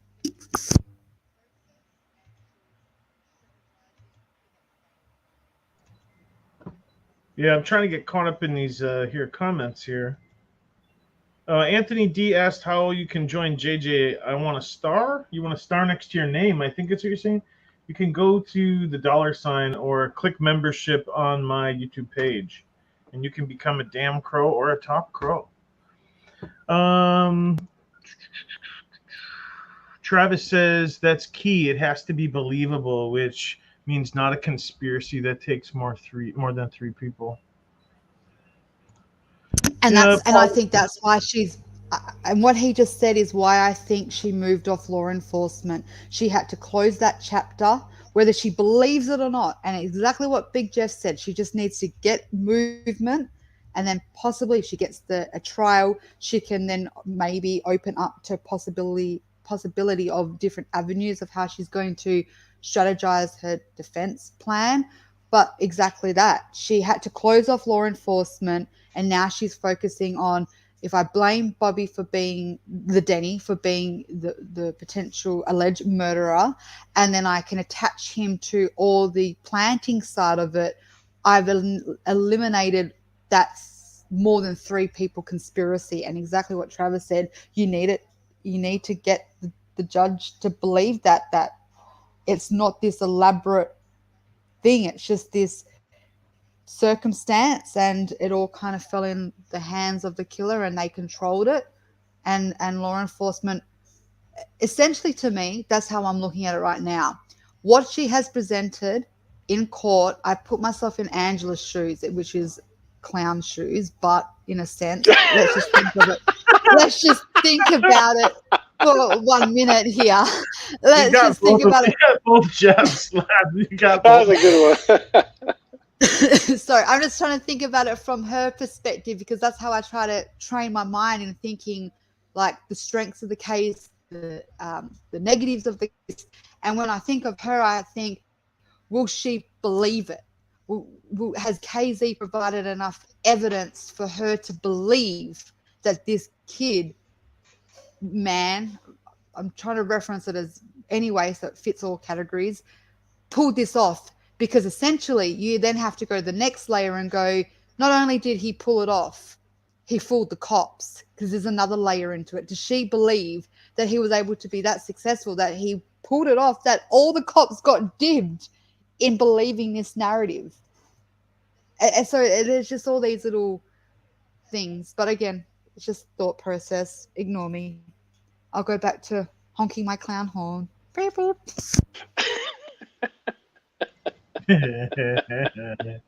No, not at all.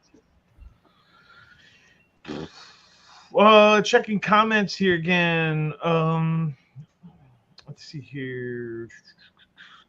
Well, to save Mystic more typing, the computer searches appear, and it's Mystic. The comment that was made was how did Ryan end up with a day planner?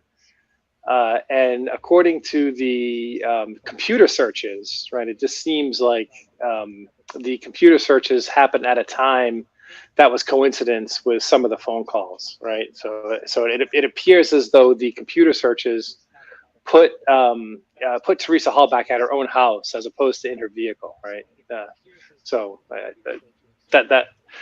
was a great piece of research, and it's pretty convincing. But even that said, there's I think our friend Mystic Jinx is one who still is very strongly leaning in the direction of Ryan, despite the fact you can kind of clear the day planner is kind of put aside based on the evidence of the computer searches. Over.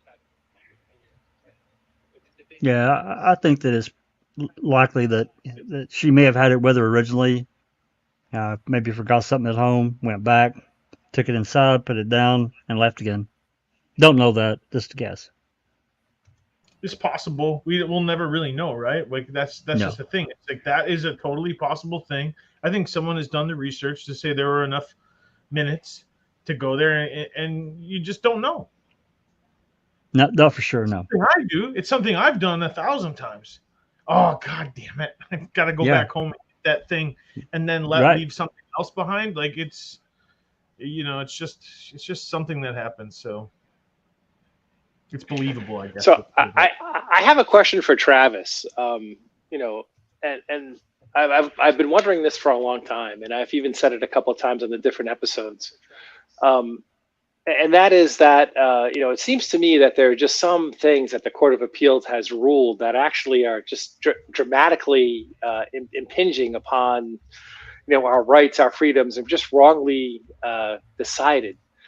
Do you think that KZ made a mistake by not going federal, making a federal appeal on some of these things is part one? And part two, do you agree with me that based on the Court of Appeals rulings on certain things, that it essentially has sort of impinged upon our rights over? You're the lawyer, not me. So. Hey, wait! Now, what about our law firm? Damn it! Wait a minute. Hold on. After part three, do you agree that the Jack Jeff Law Firm is a step above Marquette Law School? We've added Jeff Jones, so it's Jack, Jeff, and Jeff. Jeff. It's got to be because all those law firms have two of the same name. So it's like Jack, Jeff, and Jeff. So I've been hired as a junior partner. I'm still learning from you guys in your tutelage, but maybe someday we'll even outshine Marquette Law. Who knows? Half the knowledge, but 3 times as honest. Yeah, sorry to derail that. Maybe you want to restate that question for Travis, unless he got it. Well, if he didn't get it, he'll ask again. But it was really having to do with federal. Does he think that KZ really wishes that she went federal on some of these things, and does he agree with the assertion that I just made? Yeah. Are infringed based on some of the rulings. Yeah. So that's part one, and part two. Do you think KZ wishes that she went federal on some of these things because some of them seem so egregiously decided that she had a chance? I mean, she says it takes forever. I mean, she makes the comment in one of the memos that says, "Oh yeah, darken the you don't want you're better off doing something than darkening the halls of the federal court system." But still,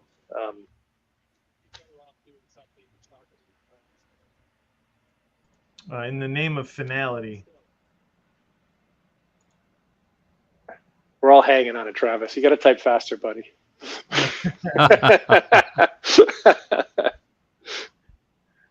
Tough call. Yeah. If it were you, would you run federal?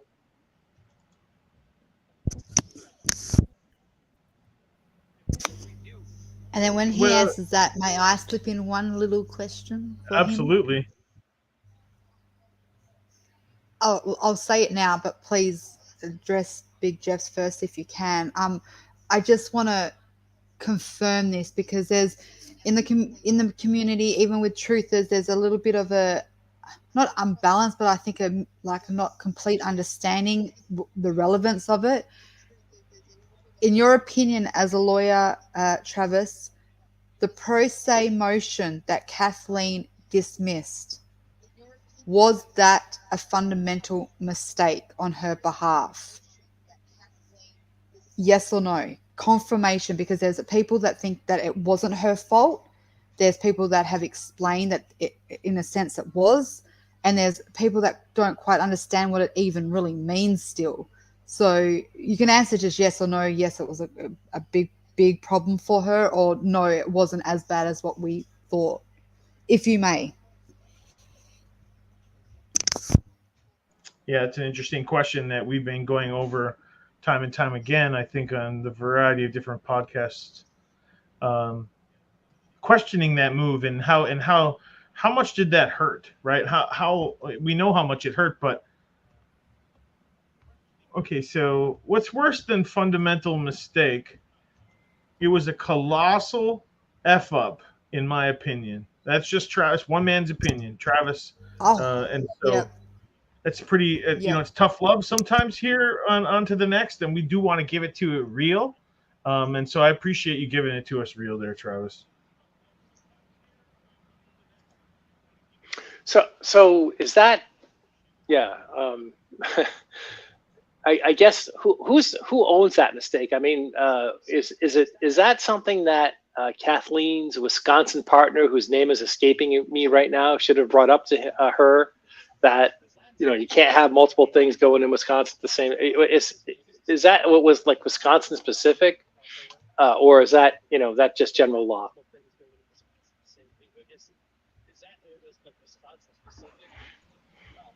That's another good question. One that I'd like to know, because you do have that Wisconsin partner, because she's not on the Wisconsin bar, and so she has to have another partner to work with to file stuff in Wisconsin. And so wouldn't he have known that? Is that kind of the question too, Big Jeff? Shouldn't he have known that? Yeah, who really owns this? I can see if there's something Wisconsin specific that maybe Kathleen didn't know it because she's not. Yeah. So is it who really owns it? Is it her or is it him? And I don't recall. Thank you. Reminds us that it's Doug Johnson. Thank you. I don't recall because I didn't recall. Yeah. You talking about KZ's Wisconsin lawyer? Yeah. Yeah, I'd have to look. It's Doug Johnson. Doug Johnson would be her partner. Oh, okay. No. Yeah. It's whoever signs the thing. If you look at any of her motions, it's the person who signs with. Yeah. That's right. They're the one that represents or is legally responsible for that state. Well, Kath is in the comments saying she's sorry that I missed the live. Sorry, but you didn't because it's still going on. Yeah, just jump on in here, Kath. Come on, let's go. Chop. Yeah.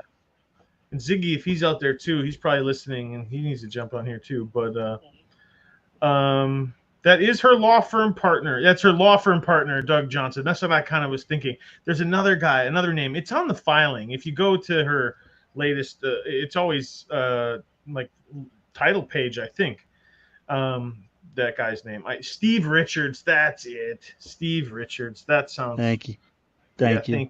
Kaboom blam. Yeah, because Doug is her partner, but Steve Richards is her associate from Wisconsin. So all that stuff, because he's in the Wisconsin bar, he can file stuff, or they can file stuff jointly because he's in the bar. So There's Calf. Welcome, Calf. Oh. We're so glad that you made it. What's up, young lady? I'm sorry. Oh, you're fine. You got to put some What's Baileys happening? in your coffee so we can drink together. Yeah. No. I've got a cup of tea. Oh. So what's happening, You people? better go gin then, and not Bailey. Oh man, Oh, I had You a went lovely to- gin the other week, Big Jeff. It was a strawberry pink gin. whoa. Oh, Yeah, Wow. it was really good. how you feeling? Better? Yeah. Better get me a bucket. No, that was last week. No, I'm fine. Okay. So Travis says, who owns it? KZ is on the brief, and unless someone files a brief that says she was ineffective, there is no relief for Steven. So Steven eats his lawyer's mistakes. But you, let me Travis. ask a question. Can I ask a question on top of that, Travis? Ineffective, you put in quotes, unless someone else says she was ineffective, but can you do ineffective counsel or whatever that statute is in post-conviction? Does that even, can you be like, oh, my post-conviction lawyer was so horrible that I need another shot at this appeal? Yeah, so that's my question. I'd assume you could. I just don't think it would fly. No, Ineffective I don't counsel think is it. really hard burden to prove unless they're lens and they meow. But yeah, a good question for Travis anyway. It is. Yeah, I think it's something that we've talked about a couple times. We just would love to get the word on that, because this is what we keep saying: post conviction is a different ball game, and yeah, I would love to know the answer to that. Woohoo! Well, I don't know, Calf. You missed a lot. Who wants to give Calf the review of what we went through? Oh my God, that would be fun. I think we'd have to get Duke back on here to review what he reviewed for us. Yeah, you just go start back at 79, 24 through 28, and good luck to you. Our heads are still spinning, Calf. It was pretty much a ripper. Did Duke come on again? Did he? He did. Yep. He helped us uncover and learn more about items 79, 24, 6 through 28. Well, it's 24 through 28, but 24 yeah, through 28. but we focused on 79, 26.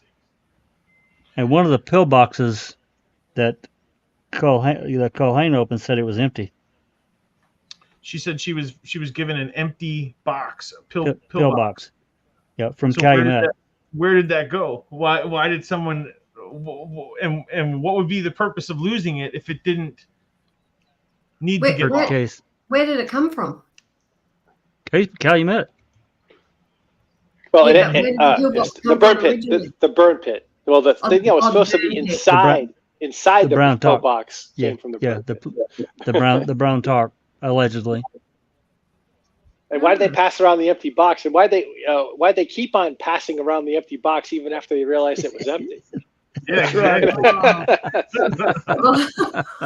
That's even funnier. So yeah, a lot of kudos to Duke Juke, and he's still in chat. He said, "Sorry, I had to leave, but I can be in the chat and help if I can." But we appreciate that. So and I think what Duke had said is he only uncovered like 2 or 3 points of his 10 points of what do you say? 10 points of issue or whatever you would call it. We're gonna have to do what do we call it? An aside, an aside. What do we call our side videos? We're gonna have to do a whole one on that. I mean, just to get it straight. We need like complicated graphics and circles and arrows and paragraphs in the back of each one. I think. Well, Hellfire, man, with just those 5 items, 79, 24 through 28. You need graphics. It's so convoluted and complicated. It's ridiculous, and it shouldn't have. It should. That is going to help us really understand it. Is if we can, because if we go through it together and we put it out in a clear form, then it will galvanize, as they say. I do want to hit this comment from Travis, and I asked the question about, can you have ineffective counsel in post-conviction? And he said, yes, you can. In Wisconsin, you can go after ineffective post-conviction counsel and ineffective appellate counsel. There is a subtle difference between the two, but you can proceed. Well, now I'm going to ask the question, Travis. What is the subtle difference between post-conviction counsel, ineffective post-conviction, and ineffective appellate counsel? The subtle difference. I mean, I guess post-conviction is you've been convicted. Appellate is you're appealing. Maybe it's maybe it's easy to explain. If not, if you can tell us what that is. If not, Travis, that's all good. I'd like Travis to come on and answer some questions. I think he was just on Foul Play last week. No, he's coming on this Sunday. Is he? Yeah, okay. That'd be awesome. Yeah. I saw the thumbnail. Oh, I didn't see that'll that. Be really cool. Yeah, that'll be really cool to have Travis on. I asked him a couple of weeks ago if he could come on and help us understand the post-conviction process. Absolutely. Brilliant. Is that an open mic, Jack? It is. Please come. I'm gonna have to join that because I just can't understand these court. I mean, Kelly and I talk about this all the time. I just can't understand these Court of Appeals rulings that just say, well, that doesn't prove Stephen Avery didn't do it, right? Like, I saw Bobby Dassey pushing the rab onto the Ravy salvage yard. Well, that doesn't prove that Stephen Avery didn't do it. It just so wrecks the state's narrative that it just doesn't. How is that even possible that the COA could say something like that? And they're saying it. I'm not disagreeing with Kelly. It's like I just don't get it. That's going to be. I'm going to ask those questions. So get ready. Sharpen your pencil, Travis. Well, Travis said, okay, appellate, you file an 87-4-6, and post-conviction, you file a writ of HC, of habeas corpus. So that's how you go about it is two different things. I guess it's two different avenues to appeal. And yes, we will go over all of it on Sunday if you want, with graphs and charts. Graphs and charts, guys. You better get on that open mic with Jack on Sunday. He's going to be graphs and charts. He's gonna get me a PowerPoint that he's putting together. Perfect. And so we'll be going through it. Ooh, excellent. Right, the value of that PowerPoint is probably like a few $1,000s, right? Of his time. I mean, that's unbelievable. Thank you. I'm like being serious. I mean, thank you, Travis, for putting all that work in to help educate us. Just. I think we're passionate, but we're not lawyers, and just. Thank you for taking the time, and I know how much time a lawyer's worth, and it ain't cheap. And thank you for doing it. Well, he says, "Oh, good Lord, someone better furnish bourbon and sweaty balls." So I bet there's people who can't wait to get their mouth on those sweaty balls. Oh dear God. Well, Phil says, "What just happened?" What? She's not watching Alec Baldwin Saturday Night Live episode, the Christmas episode. That's sweaty balls. What kind of sweaty balls well, I love to just let my sweaty balls out in the air sometimes. Stop it. The ineffective counsel is a very interesting topic, though, because is it something that Stephen, like we said, I had a feeling you could do it. I didn't know that there was two different processes, but I just thought overall, would it stick? And I guess that's ultimately, a question you would say to Travis after reviewing, that she is doing this pro bono, and the fact that she has put in, her own money, and she's had experts and she has followed procedures, whether it's, whether she dropped the ball on the pro se or whatever, as people have said. Is there anything constitutionally that you would think that would be a merit to get ineffective counsel against her for Stephen in the long run? Right, I struggle to think. Travis just said, right? Because I struggle to think that. I'll use your word. The massive F up is what Travis called it. Yeah. Being his word. So would that massive F up be an issue that you could file one of those two avenues that you just said, the two different ways to go, the appellate or the habeas? Because you'd think that, if anything, the grounds that Stephen would have right now is obviously, well, she dismissed my per se, and because I had, like Travis said, she had other options that she could have done with that. Therefore, she put me in my case in a bit of a bucket for certain areas. But then the issue that I see after that is he still continued to use her to file other motions. So I couldn't see a court going, you can't just keep using your lawyer until you run out of options and then go, okay, now you're not good enough, I'm going to file it against you. Again, I don't know the law, so it could exactly be that. It could just be that simple. I just don't feel that if he was I'm going to rephrase that. I feel that if he was going to ever make that stance of post-conviction ineffective counsel, wouldn't it have been best for him to act on that straight after the original motion got denied, and he didn't utilize her in filing another one on his behalf and trusting her to proceed with the next step? Little things like that. It's a little bit extra detail that you clearly don't have to go into now. You don't even have to go on Sunday. It's just that ineffective from everything. All right, cool. Thank you. Yeah. Well, and that's the other thing for everybody. Travis said, if you can get on Discord, put your questions in Discord before he does this open mic with Jack on Sunday. Sorry. Jack, can you make it a room? Can you make a folder for it? Because they're going to get lost in like their general chat. Make a folder, Jack. Yeah, we can actually. Yeah, I think. Yeah, I can do that. Yeah. You talking about questions for this Sunday? Yeah, that's right. Travis is asking. Sure. Yeah. Yeah. Absolutely. We should be responsive. You know. Yeah, we should be. Absolutely, I can make a room for that. So I got a call. I don't know if you guys feel like listening to a call, but I've been just loving on calls lately. Oh yeah, absolutely. Any interest in this Remaker and Wiegert talking about Teresa's timeline? Sure, play it. I'm good with it. We're going to be going till 1 a.m. Get ready, because I'm geared up on that one. Not to change topics, but like when I was preparing for the live, I had thought, if I could play a call and I don't have a topic, what would I pick? And so I just went to that list of key calls, which I plug almost every time I have a live now. Go bookmark that playlist from Foul Play, key calls, and review it. So this one, something that we're really interested in is timeline stuff, right? And understanding what happened when. And so this is on the 5th at 9 a.m. before, like what, an hour and 20 before the RAV is discovered. Well, yeah, there's another call. There's this call, and then there's another call at 10:02, the change of plans call. So, but yeah, this one's first. Right, this one. So this one's not heard as often as the change of plans call. So I kind of wanted to listen to it. Sure, do it. All right. Okay, me.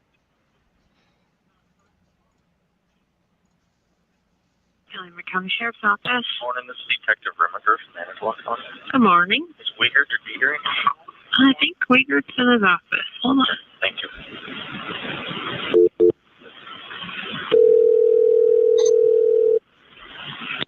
This is Mark. Detective Reminger is on the line for you. Remaker? Yeah, Reminger. Sure, do I gotta stay on the line or hang up? Stay on the line. Got it. Go ahead. Niles.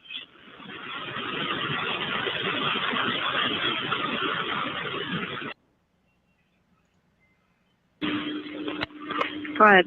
Niles. Hey, how you doing? Oh, I'm just doing fucking great. Hanging in there? Oh, yeah. I'm going to stay at the office. You working all day or what? I don't know yet. We got a bunch of kind of tips maybe called in and stuff people saw or allegedly. Track some of those down, get some reports done. Mm-hmm. Did you do a flyover at all? Yeah, they did one yesterday. I Okay. didn't know. I was up in Green Bay. Okay. The boss and our new chick went. Okay. Have you established some timeline as to where you think she went first or last, or direction of travel, or? Well, here's what we think. Okay. We're trying to track down a fax number that she had sent on early Monday, and we just did that this morning. It appears that it came from her apartment. It's a Green Bay number, but the fax number is attached to her computer and fax machine. Okay. We did a test fax this morning, and that's what it came back. Well, I just want to interject here. This is the fax that Karen mentions in the original dispatch call. She says they got a fax from her, and so this is the fax that they're talking about. Yeah, well, Yeah. if I could interject for a second, this is the evidence that puts Wiegert in the vicinity of the search party, right? Because they had to go to Teresa's house to do it. That's what the search party met. So Wiegert was in the vicinity of the search party that morning. So. Yeah, and I also want to mention there was a fax on the 3rd that I don't think we've ever seen it.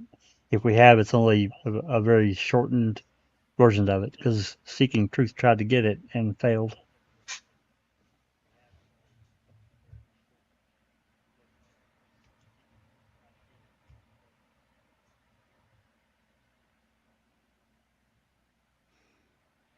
Do we know whether Wiegert is on a cell phone or an office line in this phone?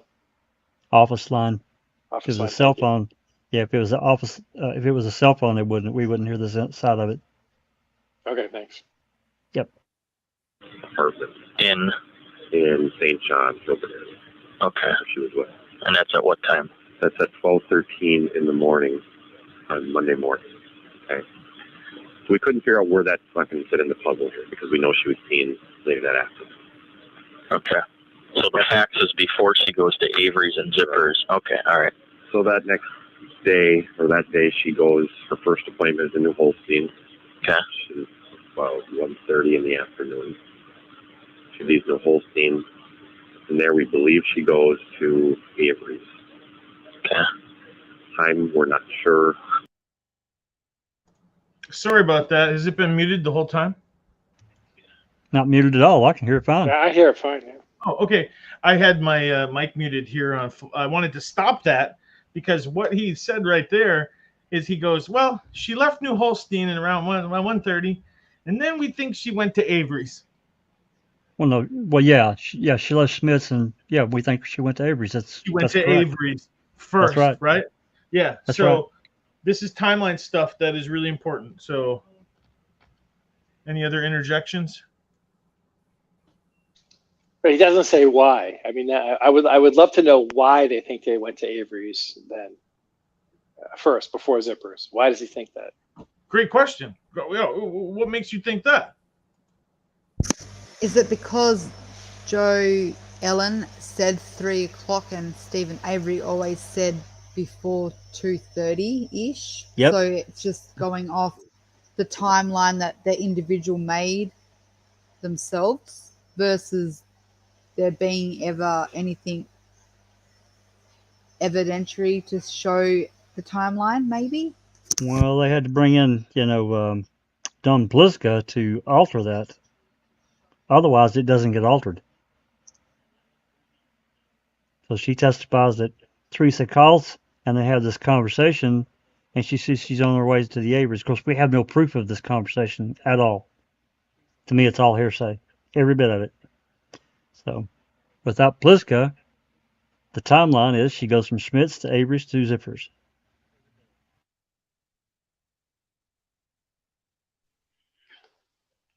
But if she leaves ASY, right, all bets are off regarding the state's narrative. Oh, That's right. Absolutely. Yeah, that changes everything. Avery says he thinks it's between 2 and 2:30. Okay. From there, we believe that she goes to Zippers. Okay. Zippers apparently are not really good on time or Yeah. I understand. Yep. And that's the last anybody has seen her. She had Okay. a cell phone call, I believe, at 2. There was a cell phone call at 2:24, which appears that she had answered. There's one at 2:27, which is incoming. We got it or not, but we believe it went to her voicemail. She's talking to the person down at Auto Magazine. I think that was me. I left her a message. I just don't know what time. Okay. So we've got coming in from this. Did you hear that part? He's paraphrasing of, I believe, what Dawn said. I think that was me. Did you hear that part? I didn't Yes. back it up and Yep. Yeah, play that again. So I believe he's talking about Dawn. He's obviously shown Dawn the list and said, "Could this be? I think that's me." Okay, here we go. Yeah. The person down at Auto Magazine, I think that was me. I left her a message. I just don't know what time. I think that was me. I left her a message. I don't know what time. Doesn't Yeah, Dawn he's say on the talking about stand? he's talking about Dawn. What Dawn Doesn't said. Dawn say that Yeah, they Dawn talked for plus. 5 minutes? That's right. Yeah, I was Not just a going to say message. that. Yeah, it went from a that's- message to 5-minute convo. Yeah, isn't that strange? Yeah. Very strange. You'd think you'd remember your last interaction with somebody who who was missing. Yeah, That's and according correct. to her phone record, she'd never spoken to Auto Trader for that length of time in the past Never. 12 months, according to her records, except for Never. the 31st. No. That's right. And you think you left a message, but when it comes around time, it changes to I talked to her for 5 minutes? Yep. Like old pals. Yeah. Okay. Just checking to make sure my ears are working. Okay. So we've got coming in from this. What time did Dietering get off the caller ID at Zipper's place that she called? Do you remember what time that was? No, but you can hold on. I've got some phone records I can take a look at. Hold on for a second. Okay.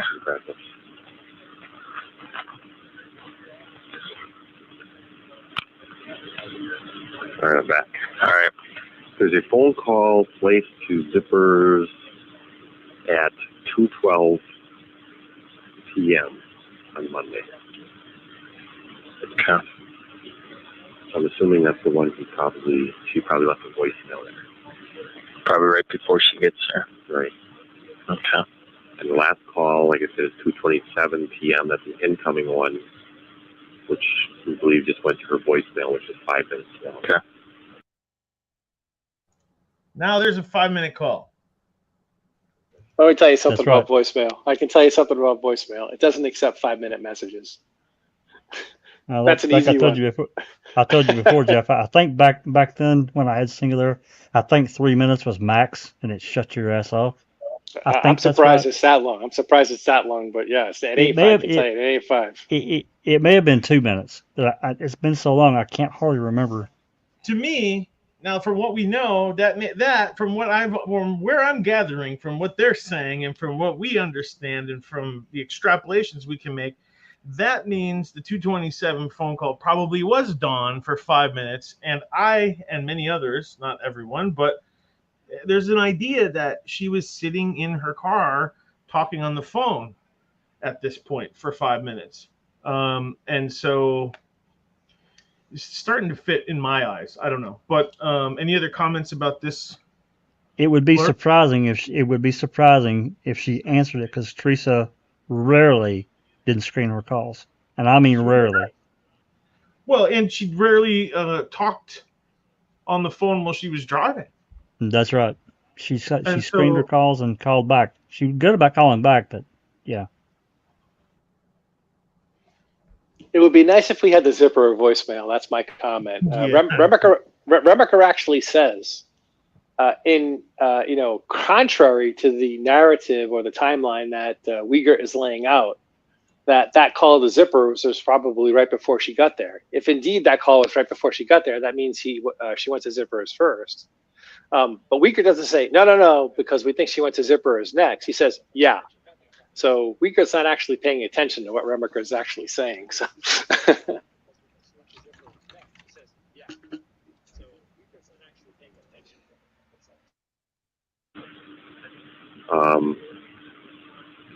And that's it. After that, we had nothing. So about 227. Well, actually prior to that, something occurred between 212 and 227. Okay.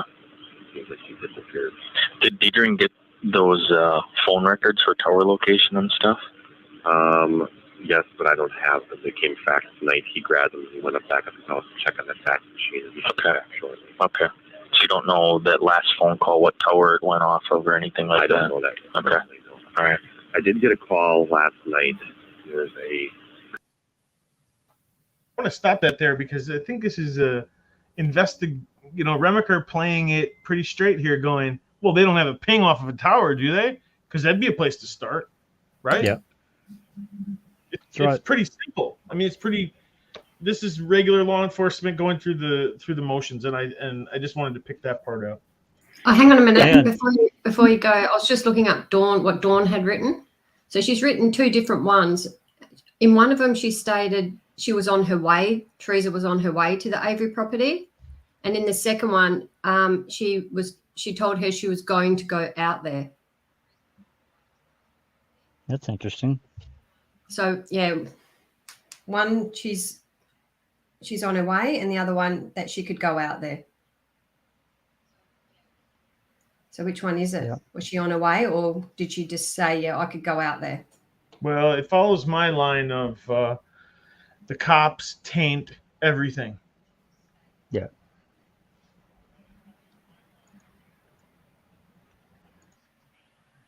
Yeah. To me, also, I'm sorry.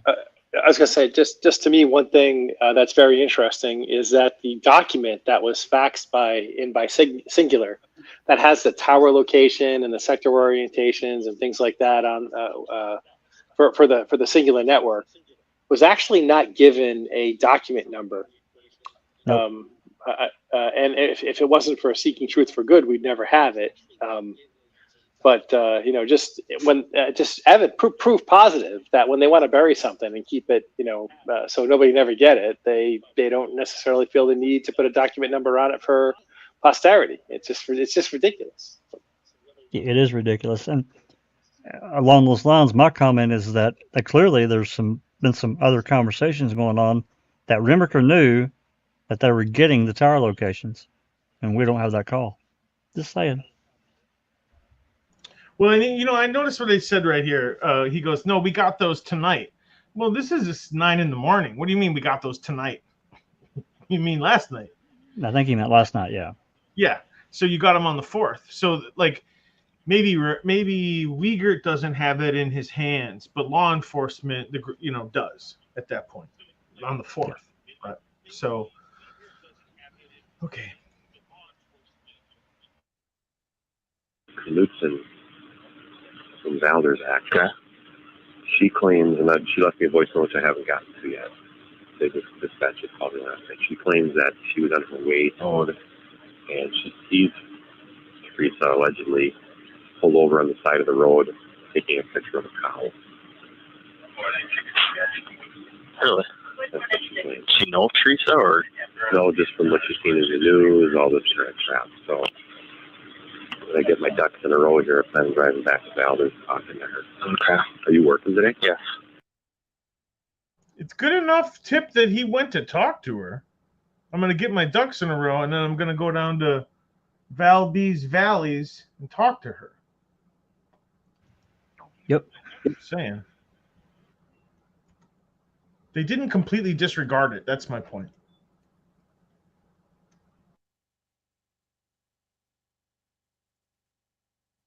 Unlike Senglau. Sorry. I'm gonna just say my goodbye. I'm gonna head off. So okay. I've got some stuff to do. I just want to thank everyone in chat. As always, you guys are awesome. Questions, the communication, the community, and obviously the research. It's wicked. Panel, love you to leave you. I gotta go. Take care. Right, we'll talk to you soon, real trooper. I don't know how much longer we'll go. We're about at that 3-hour mark. Probably finish this call out, and then okay. Well, any other comments before we listen to the last portion? One thing, and I will tell you, the cell tower records were. I want to make sure I don't want to confuse anyone. There is a CASO report. It's page 191. And it's a supplemental report search warrant for Barb Yonda, and it's written by Wendy Baldwin. Attached to that, I'm sorry, let me move on here. Page 264 from Baldwin, and attached to that is some conversation, and then attached to all that are these cell tower records and phone records. It's the total thing's like 50-something pages, but that's not in the CASO report. the attachment. Oh, wild. A lot of important information in there. Mm-hmm. Yeah, like where the towers are. Exactly. Well, and this is the thing that is always, because I was like, okay, we want to put ourselves in the head of law enforcement, and we want to think about what would they do. And what I would do is, I don't know, let's find out that just what Remaker just said. What's the last tower she pinged off of? Because we can start our search there. It's really not, it's 1 + 1 = 2 kind of stuff, I guess is my point. It is, and it was the Whitelock Tower, which wasn't anywhere really near ASY, and there were many, many, many more towers closer to ASY than that Whitelock Tower that she pinged off of in the last What if they see that right away, Big Jeff, and they see that when it comes through on the facts, and they go, "Ooh, this tower is not close to." Why don't you not send me that? Let's 13 bury miles. this document. 13 miles, right, Big Jeff, as a crow flies? No, more like, no, sorry. It's more like 7 as the crow flies, but 13. Oh, 13 by road. By road, yeah. Shout out to all the crows in chat, by the way, too. Top crows and damn crows. Good call. All right, just a little bit more to get through on this call, guys. So if you need a hand with anything, let me know. Well, what I think I'll do, if she's pretty positive, I think I'll do is maybe get a hold of you and maybe we can just go out to that area. Sure. After the ditches out in that area. Sure. All right. Take a look around. So. Okay. You got a direct number there, Davey? Okay, I'm sorry to stop it again, but when he says, she seems pretty positive, you want to go out there with me and check the area? He's talking about the call of Teresa taking a picture of a cow. They're taking it pretty serious. Yeah, there's a change of plans. Don't worry. Yeah, don't worry. Well, the other thing that I could bring in is exactly. At this point, before the RAV is found, before the change of plans is, happens. Well, let me think about that. When is the change of plans called, Jack? Right after this one? It's at 10:03 or 10:02, something like that. So yeah, that's interesting because here's the call that we're still doing normal police investigative stuff, regular. We're playing it straight. At some point between this call and the 10 o'clock call, Poggle tells Wiegert, I got to change plans. Interesting. Okay, almost done. Hang on a sec. I just want to read Sorry. I just want to read a comment from Paul Ward. It says, can the cell calls and phone intelligence be narrowed down with today's technology? Big Jeff, can you take that one? Yeah, I'll take that one. The answer to that question, Paul, is yes, but, right?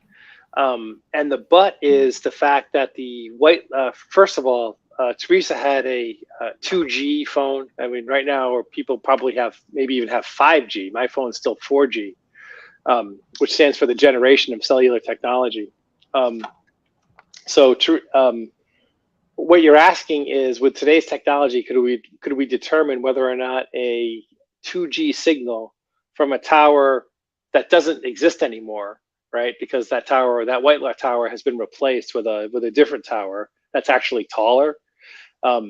So the answer to the question is yes, and it's if that tower was still there, we could probably tell whether or not you could actually transmit a signal out of that tower that could actually reach the Avery salvage yard.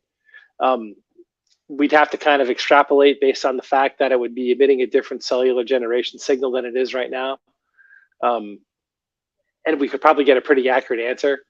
But the real problem is that the tower's not there anymore. The trees are different. Everything is different than it was so many years ago, which means the radio frequency or RF propagation is different now than it was then. So it's not quite fully a matter of technology as it is a matter of sort of the changing propagation environment. As trees grow, as trees fall down, as pine trees are replaced by deciduous trees as opposed to coniferous trees, and vice versa. It's too difficult to tell the answer to that question.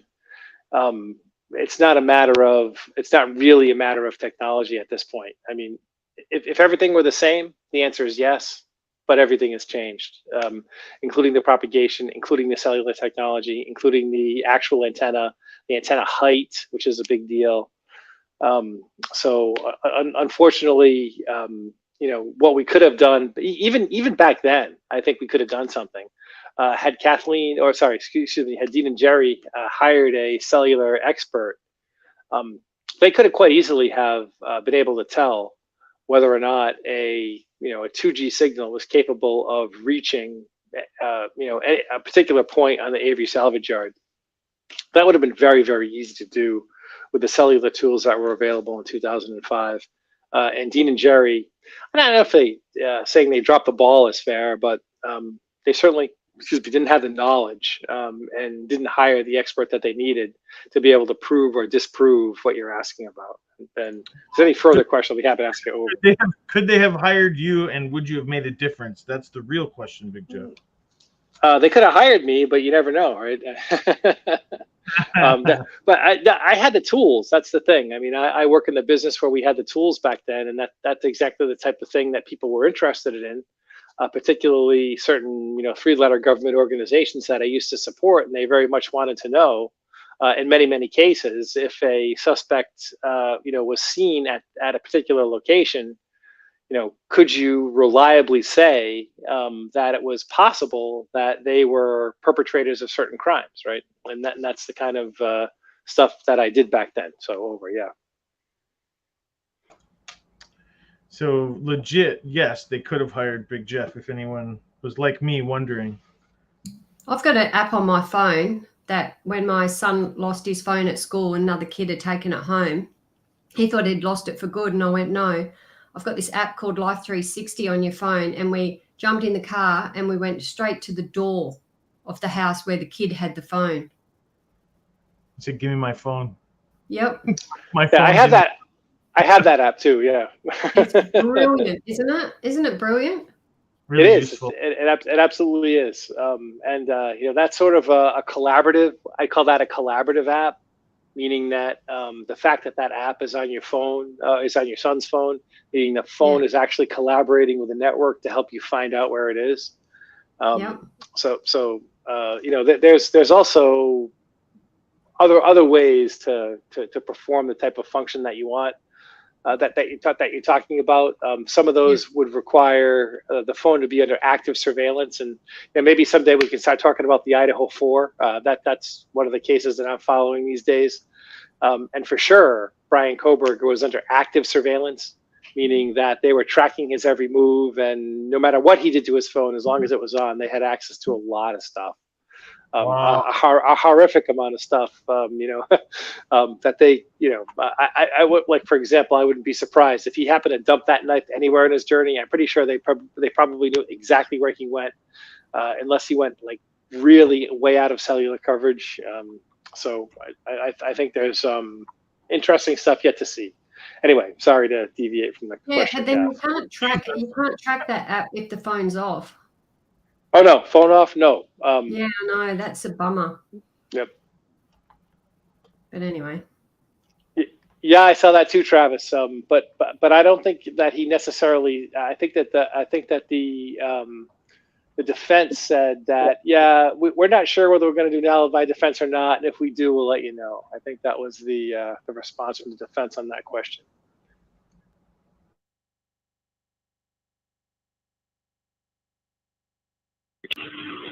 Give me yours again. I always lose it. I'm sure you're aware of this, but the family's doing a search on their own. Yep, I read that note. I called last night.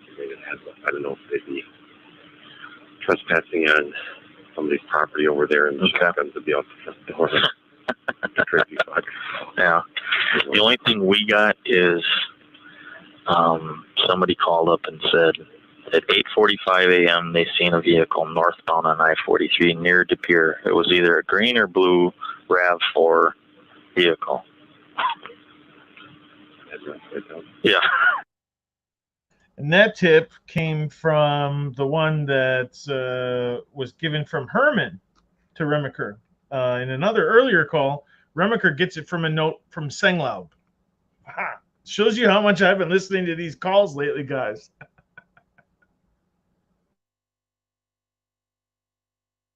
Well, we got one yesterday too on, I don't know what fucking it is. I got to get it on my voicemail. That she was seen on 00 in Appleton driving that vehicle too. So what I'm going to do is kind of put together a sheet with all the tips that come in. So if you get any, if you could let us know. Yep.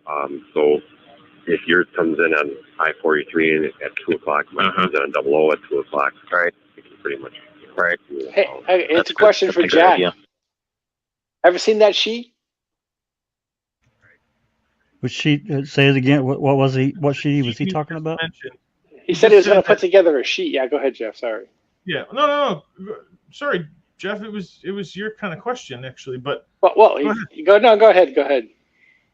So he just said in the call, I'm going to put together a sheet and we're going to put all the tips on there, and that way we can keep them organized. So you don't have that sheet. No, I do not. Maybe we should take a note of that. Yeah. That's kind of the answer I expected, but. Well, and the rule is if you create something, whether it's written on a note or whatever, and it's part of the case, it's supposed to be preserved, right?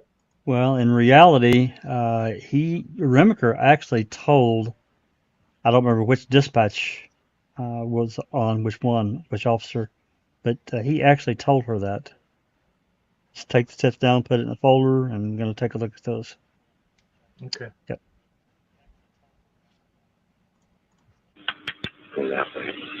So when I get my shit, I know. I'm going to let you go. You need anything, holler. All right, I'll get till I get over towards Val. There's at least 4 o'clock. 3 or 4? Yep. Okay. Sounds good, man. Okay. Thanks. See ya. Bye. So going over to Valders Valley to check out that cow. Tip, huh?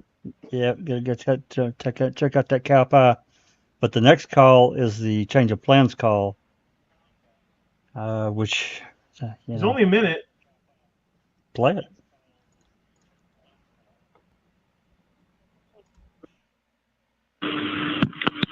Remaker. Baby. Yeah. Is it 323 or 373? 323. I can't remember the fucking rating. 323. Hey, kind of a change of plans here. Okay. The boss has got something he wants us to do. Okay. He wants us to go back over and re-interview Avery and Zipper again. And the search party is up. Did you hear it this time, guys? This is the one. Did you hear him sigh like he doesn't really want to do it, or he's like, "What is this all about?" Just listen again. He did. Yeah, he didn't want to talk to fucking Zipper again. The way that guy acted the other night. I swear that's what Remaker is like. He just doesn't want. Okay. The search party is out there again, and it's like he sprung a leak there. Yeah, he's like, oh. He did. His brain just squirreled out his left ear. To ask them if they would allow us to have the search party come on the property and go through the junkyard. See, and here's another thing right here, and Jeff can talk about this. Them asking searchers to go onto the Avery property, that's an extension of law enforcement. For them. It's an extension. Because he says we want them to go on. We're going to ask if they can go on for us. I'll back it up just so you guys get the right verbiage, right? If they would allow us to have the search party. Allow us to have the search party. Would they allow us to have the search party? That means that's your search party. That's the way I see it. Now, if Travis is still here, he can probably answer to that. But I think that, well, I don't know what they thought. But I guess the question, to phrase the question, it would be, does Uyghur, using the language that he's using, obviate the steps or the language that Queso had obviously be using up until that time to sort of disassociate themselves with the search party? Yeah. For example, you can hear the dispatch saying, "Oh, that has nothing to do with us. You call this number if you want to be associated with the search party." They're trying to disassociate themselves with it. But all of a sudden now, Uyghur is trying to direct it. We want to have them do this. Are they really? hear this, right? Because Yeah, are they an agent? Yeah, exactly. Are they an agent of law enforcement now? That's a question. Well, it's actually more, to me it's more than that, because now we have a change of plans. The boss has got something he wants us to do. They wouldn't want anything to do with these search parties people up until now. So what changed in the last hour? What did they Right. find out in the last hour? We just Did heard somebody that call. They were going to go out and check out the cow incident, right? That was their plan. We'll meet you out there. Did Poggle get a tip from someone that says, "Hey, that car's on the property. You need to get out there"? Is that what he heard? I don't know. I'm just saying something changed in the last Or were the hour. searchers out there a little earlier than they said they were and found it and then said, hey, we think we may have found something, but we kind of tiptoed on there when we weren't supposed to? Well, the five girls got on through the Redont property. We have that call. So how the hell are they back there snooping around? Well, Redont's told them okay. He said you can search all you want. He didn't care because that was dispatch calling him about something, whatever it was. Oh, they were asking if they could come on and search the pit. He's like, sure, and he starts talking about these 5 girls that had just come on and wanted to search, and he told me, yeah, go ahead. So tracking the chat to James Crane's last comment that says shows how the investigation was directed. Absolutely yes. To Travis's previous comment where he basically says, yeah, Pam of God knew how to lie on the stand and say, oh yeah, her and Nicole were out there, right? And said, oh yeah, we never talked to law enforcement, so irrespective of anything that why were they there? Why were they there? They were there because the rest of the search party was there. Otherwise, they wouldn't be there. Pam had this epiphany, right? I mean, can you show the RAV picture? Do you have the Pam picture? We need the Pam picture with the RAV, right? We need that picture that says, oh yeah, Pam said, well, nobody's searching the Avery salvage yard. I think, I've had this epiphany. I should go there myself. I think that's where Nicole and I want to go. If nobody else is going there, we want to go there, irrespective of, because that's we're geniuses, and we're tracking the case, and we know, we haven't spoken to Deb Strauss, but we're no fans of Stephen Avery either. And ... Is that the picture you're looking for? God, I'm not seeing it. Oh wait, hold on. I'm seeing it on YouTube, but I'm not seeing it here. Oh, there it is. Yeah, that's a good one. Yep. There's one way with the pointing. Yeah, that's a good one. Did Case help you out with that one there, Jeff? Yeah, I don't know who gave me that one. I can't. It's undisclosed. It's undisclosed. Okay. Yeah. All right. Yeah. Whoever supplied them wanted to remain anonymous. Gotcha. Yeah. Most of the stuff here, unless they tell me, you should tell my name. I just try to protect everybody. I got you. It's a big meme game out there. Okay, a little bit to go, but I think we stopped at the good spot. Come on the property and go through the junkyard since the search party is okay. So if it's okay with you, we'll meet you over at your sheriff's department. Okay. Talk about a little bit, and if you're not too busy. Okay. Yeah, Zipper's not gonna be real happy. I'm sure he's not. If he tells us no, he tells us no. All right. That's the way it is. Okay. If you don't mind, help us out. Yeah, that's fine. Stop over. Okay, we'll probably be there maybe within the hour. Okay. There it is. Yep. And they didn't meet there. They ended up meeting at Avery Salvage Yard. Voila. Interesting. Another change of plans, huh? Yep. And that sea of cop cars. Right? I mean, there must have been 30, 40. How many cop cars were there in that long caravan that showed up to? It was a lot. Same thing happened in the Rudy case. Oh wait, no, it didn't. Yeah, it's like a total stage for the press. It's unbelievable. Yep. Well, Travis just brought up a good question that kind of blew my mind. Thanks again, Travis. The Crusher was on loan to Avery Salvage Yard from another salvage yard. Has anyone ever looked up to which salvage yard was the actual owner of the Crusher? I thought that was a rental. Earl Earl says it in his interview on the 9th, but I can't remember who it was. Was it Norbert's? You might be right, Jeff. It may have been Norbert's. That's right. Yep. Now that I'm thinking about it. I was just reading on the 5th, you know, when you were saying Teresa's friends were going on to Redance. So there's 5 of them on the southwest of the Avery Auto Salvage Yard in the gravel pit area near the conveyor. Yep. That's right. They've already been down back in there. Like none of them poked over and to look in on the salvage yard. They just stayed in Redance. That's it. No, they were on the Avery property because the MTSO officer found them. So who's to say they didn't stumble upon something a little earlier? Well, that's right, because it was 12:30 when they were found, if I'm remembering my time correctly. I don't remember which MTSO officer it was, but well, there's we've got Herman there, Shetter there. Oh, heavy hitters. Yeah. The top squad. Cop squad's there, yeah. And Shetter, he's a deputy inspector. He got the big dog out there on the property. Yeah, TJ, that map was hand drawn by Ryan himself. Actually, someone asked a question a minute ago. Carol, I think it was. She asked if Pam was given a map. Was it? Yeah, that's right. She was. Map. I thought, yeah, Pog had a map, etc., from law enforcement. And a camera. And a camera. No, from Ryan. Yeah, from Ryan. From Ryan. Yeah, not law enforcement. The question was, TJ was, well, where did Ryan get the map? And then Big Jeff said it was a hand-drawn map. Is that right? Oh, it was a hand-drawn, was it? Because they did have printed ones out that they were giving to the search party of the area. He might have drawn on it. Yeah. So, Kath, you might be right. It might be a printed map that he drew on top of to say, "Here's where it is." But yeah, you could be right. Travis says, the testimony was that the Avery Salvage, what is the L in Avery Salvage?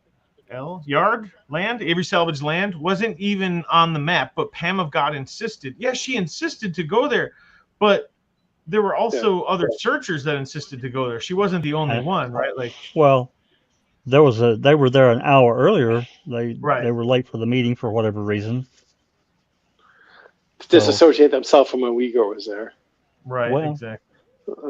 It's okay to speculate a little bit. At some point, you got to, right? So we never got a copy. We never received a copy of the actual maps themselves. Like I've seen them on MAM, and I've screenshotted just from the TV and tried to zoom in, and it really looks complicated, to be honest.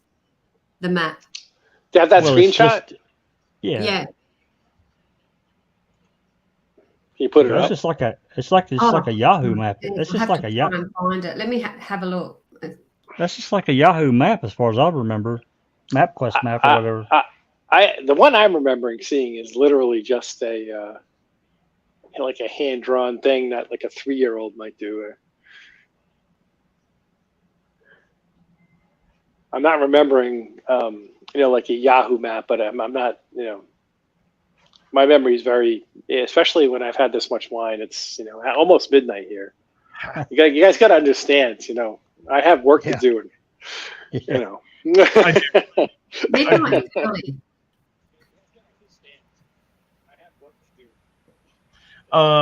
Carol says that, and Ryan gave Pam of God was law enforcement direct number.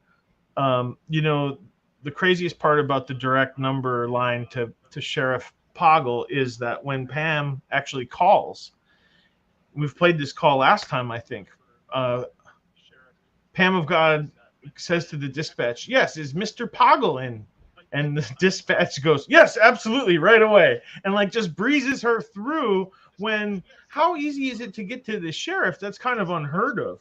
And I know that if Ziggy was impossible on it, because Ziggy used to do dispatch, and he said that is the craziest thing that they would let just, hey, is Mr. Poggle in? Oh, sure, here you go. We'll just give you the sheriff. We don't questions asked. If you want to get hit, you could be a whack job just wanting to prank someone, and it's unbelievable how set up that sounds. Like they knew it was coming. Especially if you've listened to the thousands of calls that I've listened to and people asking for Poggle, unless it was another cop, you're not getting him. Even Uyghur, never mind Pago, right? Right. Pam of God says, "Yeah, I didn't want to, and she like leaves this thing hanging, right? What's this? What's this connotation that she leaves hanging, right? I don't want you to tell the first cop. Why does it have to be Pago? Yeah, I think her connotation is, I know you have 2,000 police cars that you want to dispatch once they find the RAV, but I don't necessarily. I want to make sure that I have the right one before I think that's the connotation there, to me anyway. Man, we got a huge line of storms headed my way. Hope it doesn't hit you. Yeah, Jesus. I hope it rolls through quick because it's red. Or a lot of red. Well, JJ has a really interesting comment here, and this is something that we've thought about before, that the call to Sheriff Pagel's dispatch that he doesn't answer is actually that's actually the alert to say, hey, now we're calling. You know what I mean? I think it was all acting. Like, I think I understand what you're saying there, JJ, that it was like, sure. You call a couple times, that's the tip off to say, hey, the actual call. That way you don't actually say anything on a call. Used to have when we were teenagers and we were like going to sneak out of the house or something, we'd be like, okay, just let the phone ring one time and hang up, right? Yep. Just let it ring one time and hang up, and then I'll know that's the thing that says you're on your way or whatever, right? Go outside or whatever. So I'm kind of with you on that, JJ. Sometimes it does seem like they're playing a little shadow games with. Or she could have called and he answered and says, "Look, you need to call dispatch," and hangs up. She calls him again. He says, "Look, double dummy, you got to call dispatch because that line's recorded. My line's not. Call dispatch. We need this record." Yeah, exactly. You got to call the dispatch. Thank you. I love Travis's comment and sort of I'd say back to Travis. It's almost as if they were well coached by the prosecutor, right? To ensure that anything that they might have said, that the testimony was exactly in line, so breathing and strength couldn't get any mileage out of it. Well coached. And Travis brings up a good point. Like, there's no there. Like, you can't prove anything with it. You can't do anything necessarily with it in a legal sense. But goddamn, does it to some of us who are, I call it field player. We're like field players, right? We're like, in golf, they say that, like, are you are you very like methodical, or you kind of play feel? Like, I play feel. Like, what does it make me feel? And so I know that there's nothing you can do about these calls, but it does make us kind of, I don't know, the acting, it just sounds so set up, and I wish they had letting her in first thing. I wish. Can I talk to the sheriff? Sure. It's just unbelievable. I so wish that they, String and Buting, had subpoenaed Pam's or Nicole's cell phone records and Pagels. Good point. Just to see, It's, trust but verify. Trust but verify. Right. If they had done that in a few more instances, especially with Kratz, I mean, once he pulled the March 2nd press conference, that should have been their real key of what he was willing to do, how far low, how far down the bar he was willing to lay, what type of lawyer that he really is, prosecutor. Right. Well, and I think Travis ultimately brings the right point, is there anything about her testimony that you can clearly contradict? And that's the issue that you're going to have in a legal sense. And it's a great point, and it's solid right there. Not really, because because they didn't do this other work to rebut what she actually did as far as the calling, because she called Pagel's number first, twice, I think, if I'm remembering right. That's right. So, I think it was twice. Yeah. And then they try to send her through, and it doesn't. She has to call back. She's like, then she calls the dispatch. Oh yeah, I tried to get through, but I couldn't get through. And then you can hear over the loudspeaker, I forget his name. They're like, 808, You need to come. There's a call for you. You can hear it Yeah. over the recording. What's Yeah, his we're- badge number? I forget what it is. 508 or whatever. And 801. 801. 801, and they're asking for Poggle. So that's right in the call. Jeff, I sent you a mini video of Okay. Scott Bowdon with the maps, and then a picture of another map, because I think there was a couple. Okay. But you get an idea of what's on the maps. Okay. So one's a mini video from Ma'am, and I think it's Ma'am. It might be the news. I'm not sure. No worries. I will have it up just in a second here. And then there's a picture underneath of another map at the same time. So it's like they're giving out a couple of different ones. Must be different areas. Gotcha. I will throw that up here. One of them is like, oh my God, good luck. Good luck finding anything with that map. It doesn't look like much from Look at that. this What view. is that? Yeah, see if I can. Let's see. It's like it looks like it's a topographical map. It doesn't look like it's. That's gonna exactly help. what I was going to say. It looks like a topographical map. Yeah. So like, why would you need? I mean, What? to show the different. Well, Show the mini video, because you get a shot of Yeah, I'm another trying to map in that one. yeah, trying to get that up right now.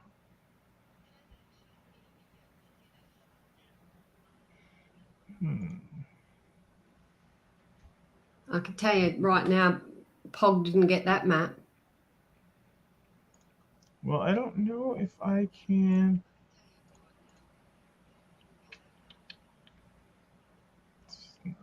You can do it. Here we go. I found it. I found it.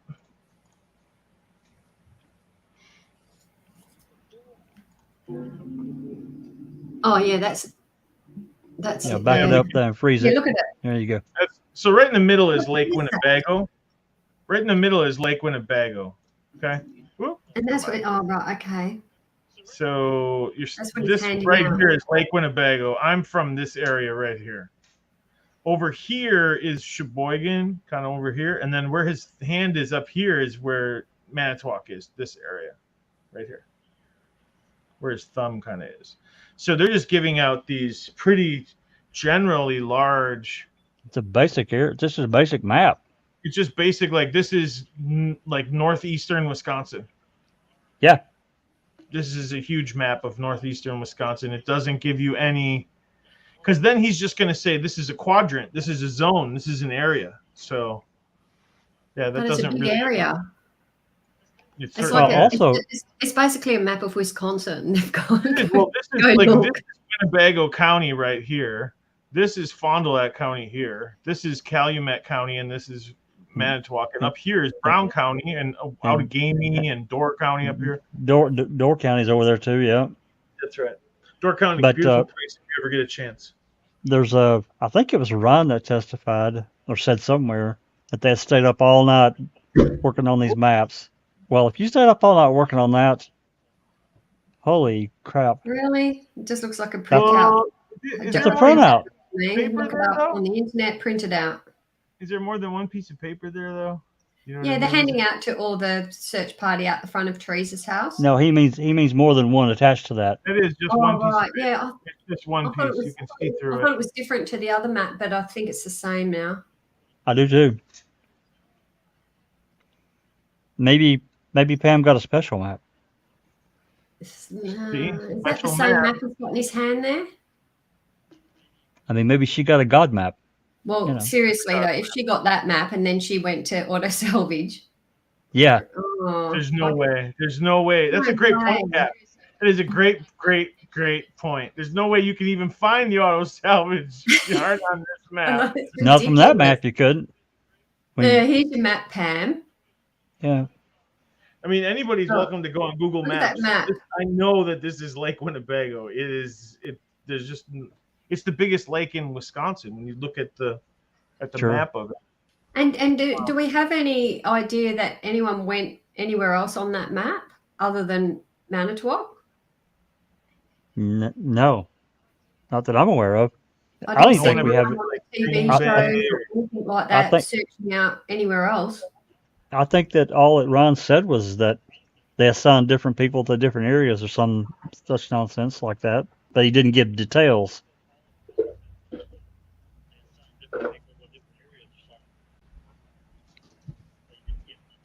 God damn, this has been an epic live, guys. I don't know. It has. Holy shit, it's after 12. I need to get off here, guys. I think we got to wrap them up. So, Fun. with that said, On to the next. Fantastic. A lot of really great conversation in that. really was. We covered a lot of areas. Cal and I started out solo, just me and her, for about a half hour talking about a bunch of different cases and a bunch of different topics. I just happened to open Discord and I saw your message. I'm like, oh shit, because I was completely doing something else. I was like, oh my god, I completely forgot. It's a new time slot, so it's hard to get used to it. So I'll give you guys some acclimation times. So I got a mulligan. Hell yeah, I like it. You get a mulligan. I don't feel so bad now hearing that. No, you shouldn't. You shouldn't feel you too shouldn't bad. at all. I stayed up crocheting until 2:30. You feel a little bit bad. You can feel a little bit bad, but not too bad. Yeah, I felt a little bit bad because I knew it was coming and I completely forgot and got tied up doing something else.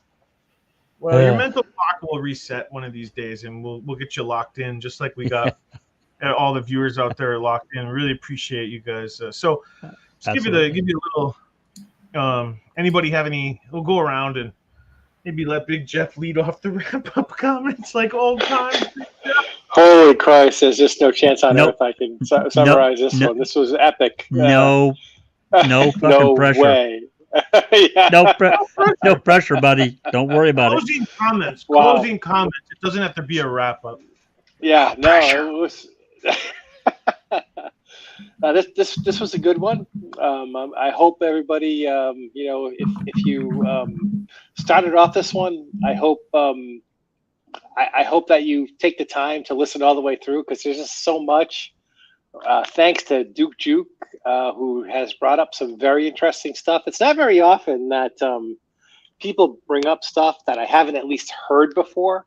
Right. And I think that research that he's talking about, I think that's his original research. That's kind of fascinating stuff. I've never heard that before. That's really good stuff. It's that's why we do this stuff, so that we can inspire people like Duke Juke to do the research that he's done. So thank you, Duke Juke. You've inspired me. So there's no way I can summarize it all, but thanks everybody in the live chat. Thanks to the fellow panelists, Kel, Kath, Jeff, Jack. Good to see you all again. Past bed. You're damn right. It's past my bedtime. It's 1:15 midnight. So. Oh gosh. Well, we'll try to get on you to the next. Justin, good to see you. Good to see you, Justin. I missed you, Justin. Yes, it is, Justin. We will. We're glad to have you on to the next Big Jeff, and we'll just have to. We'll let you go earlier next time. How about that? I think we should do the dogs. I think we should play Mark Rohr's video and kind of comment on that. Yeah, the dogs are always interesting. Let me know. I'll have it set up for you before we start the show next time. I like to have a couple calls ready to go before we even hit the button, because I want to make sure that I have some good content for you guys. I may have a few more calls. I'm going to add some more calls to the key calls list as well. So. Yeah, well, let me know if they're. I'll play anything. I love it. I love that. Well, key call I mean, list. As you know, Jack, I'm on there almost daily. Well, yours and I started off with like 20 calls. I think we got close to 60 now. So. There you go. Yeah, it's a lot of content there. A lot of interesting stuff, and like we just pick out little things every time we listen to it as a group. I feel like we find more as a group than we do individually. So. Jack, what about you? Just give us some closing remarks. Just to echo what Big Jeff said. It's fantastic work by Duke, and continuing on, and the collaboration with Doc and talking about these dogs, and that photo that they dug up last week and Duke did, and he zoomed in on that one that Reese took, and in the shadows here you see, we're not positive who the officer is, but it wouldn't surprise me if it wasn't Kacharsky, because he is a canine. If people out there don't know, he is a canine dog handler. No, okay. Kacharsky is. I didn't know Anyway, that. yeah, I didn't. Well, I'm sure I did and forgotten it. But you Sure. can see this officer walking. This is on the 6th, walking towards Bear that's standing there, just watching him. He's not aggressive at all. It's a lie. It's a complete lie. It's a great find, and it solidifies what we've thought, pretty much all along. Bullshit. So yeah. there's more. Yeah, there's. We're continuing on tomorrow with part 19 of this section. I think Doc is probably going to try to wrap up the dogs, this chapter. Maybe not tomorrow, but maybe next Saturday. I think he's going to try to wrap it and bring it all to closure. And then, of course, on Sunday we're going to have Travis on. So thankful he agreed to, come on and answer or talk about the post-conviction process, and hopefully answer some of our questions, because we need to understand the process. It's great to have hope. It's great to look to the future, but we need to understand the process and understand that no matter what KZ or any other lawyer for that fact, it may not matter, because Wisconsin is so dead set against releasing either one of these guys. Look at the links they went to with Brendan. Oh my God. So anyway, we're going to have Travis on Sunday. That's at 5 Central. Thanks for letting me do a plug. And on to the next. Thanks, everyone. Yeah, I'm keen for Travis tomorrow. I need to work out Australian time to American time so I can listen. That would be that's like for Doc. I know you're. What time is it right now, Kath? Yeah, it's 17 minutes past 12 in the day. So it's exactly 12 hours different from me. So Central Time is just 1 hour in the past. Okay, hang on a minute. TJ Anders said 5 more hours. So is that 5? I'm thinking they mean 5 hours from now. So it'll be. No. No. That's Sunday. He wants 5 more hours of the live, is what he's saying. I'm getting confused. Okay, so what time? What time is it going to be on? Yeah, what time? What time's the live start? I 5 Central, right? I think you're a couple hours away from. 5 Central, 6 Eastern, right? So 6 Eastern is exactly 6 p.m. Eastern is exactly 6 a.m. Caps time, but the next day, so it'll be Monday, 6 a.m. Yeah. Oh, so it's my Monday. Yeah. 6 a.m. Yeah, that's right. I'll be listening. So for all the Australian listeners down there in the Perth time zone, it's what did you say? 6 a.m.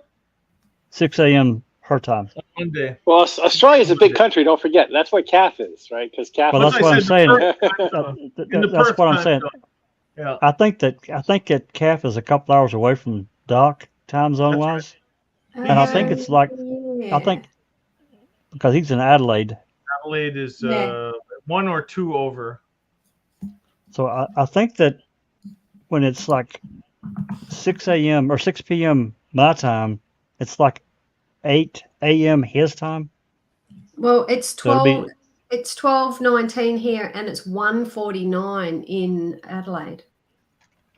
Oh, there you go. So like an hour and a half or something like that. Yeah. Yep.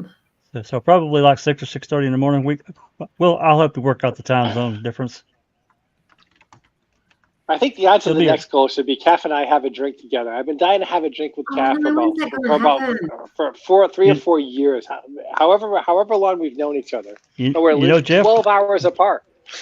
Jeff, you and I should. It's been like 5 or 6. Well, Jeff, you and I should join them. Because we've been talking about that for about 2 years now. Well, let's just do it. I'm not kidding. Because I think I said to Jack that whenever she, when Zellner, this must have been last year, must have been 2022 or earlier. When Zellner gets his filed thing into the courts, we should have a drink. And we never did. We're waiting. So maybe they're waiting on us, Jack. Maybe. Okay. Yeah, because I've been drinking like a fucking fish.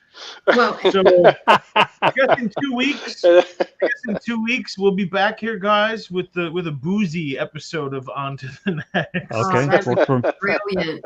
That That's just gonna be means pretty I'm fun. doing a day You drinking. know, Calf will be on time for that one.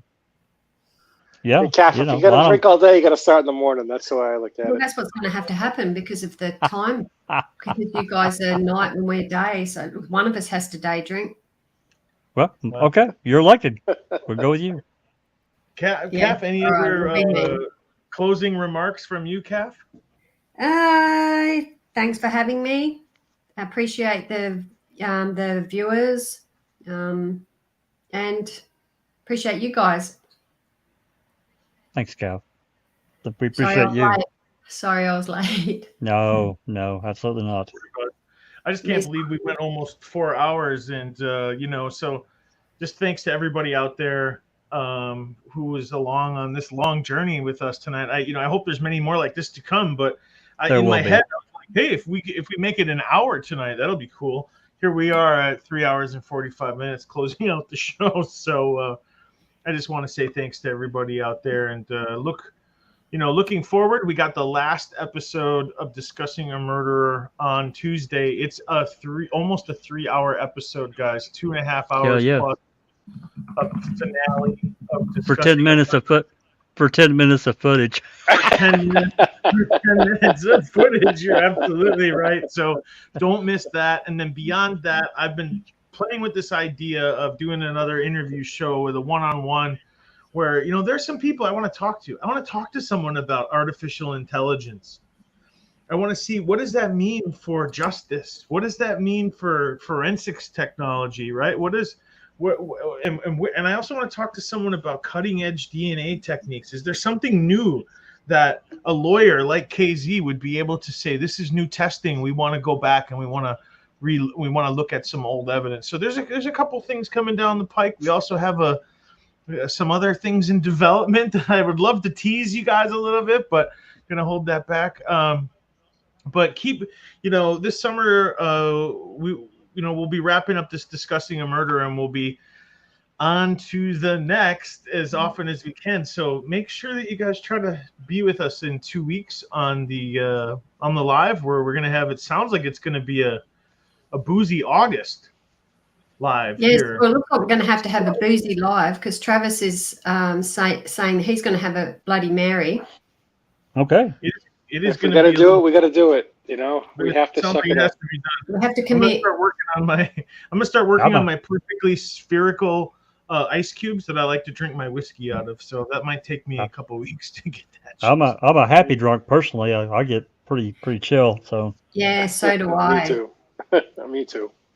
Well, I hope someone will keep us in order. Then we might need someone to stay sober and be able to run things. We'll see. Maybe Cal will stay sober for us. But if I need to look something up now and get something shared, that might take a little longer. But hey, we'll work at it. We'll get there. Well, I've always got some calls ready to go too. So there you go. Thanks everybody out there. If you're still hanging with us, like and subscribe. It really is the healthiest and best way to help the channel grow, and share on your social media. So for everybody, including Duke and Kel and Jack, and Big Jeff and Calf, this is Jeff Jones saying this has been On to the Next.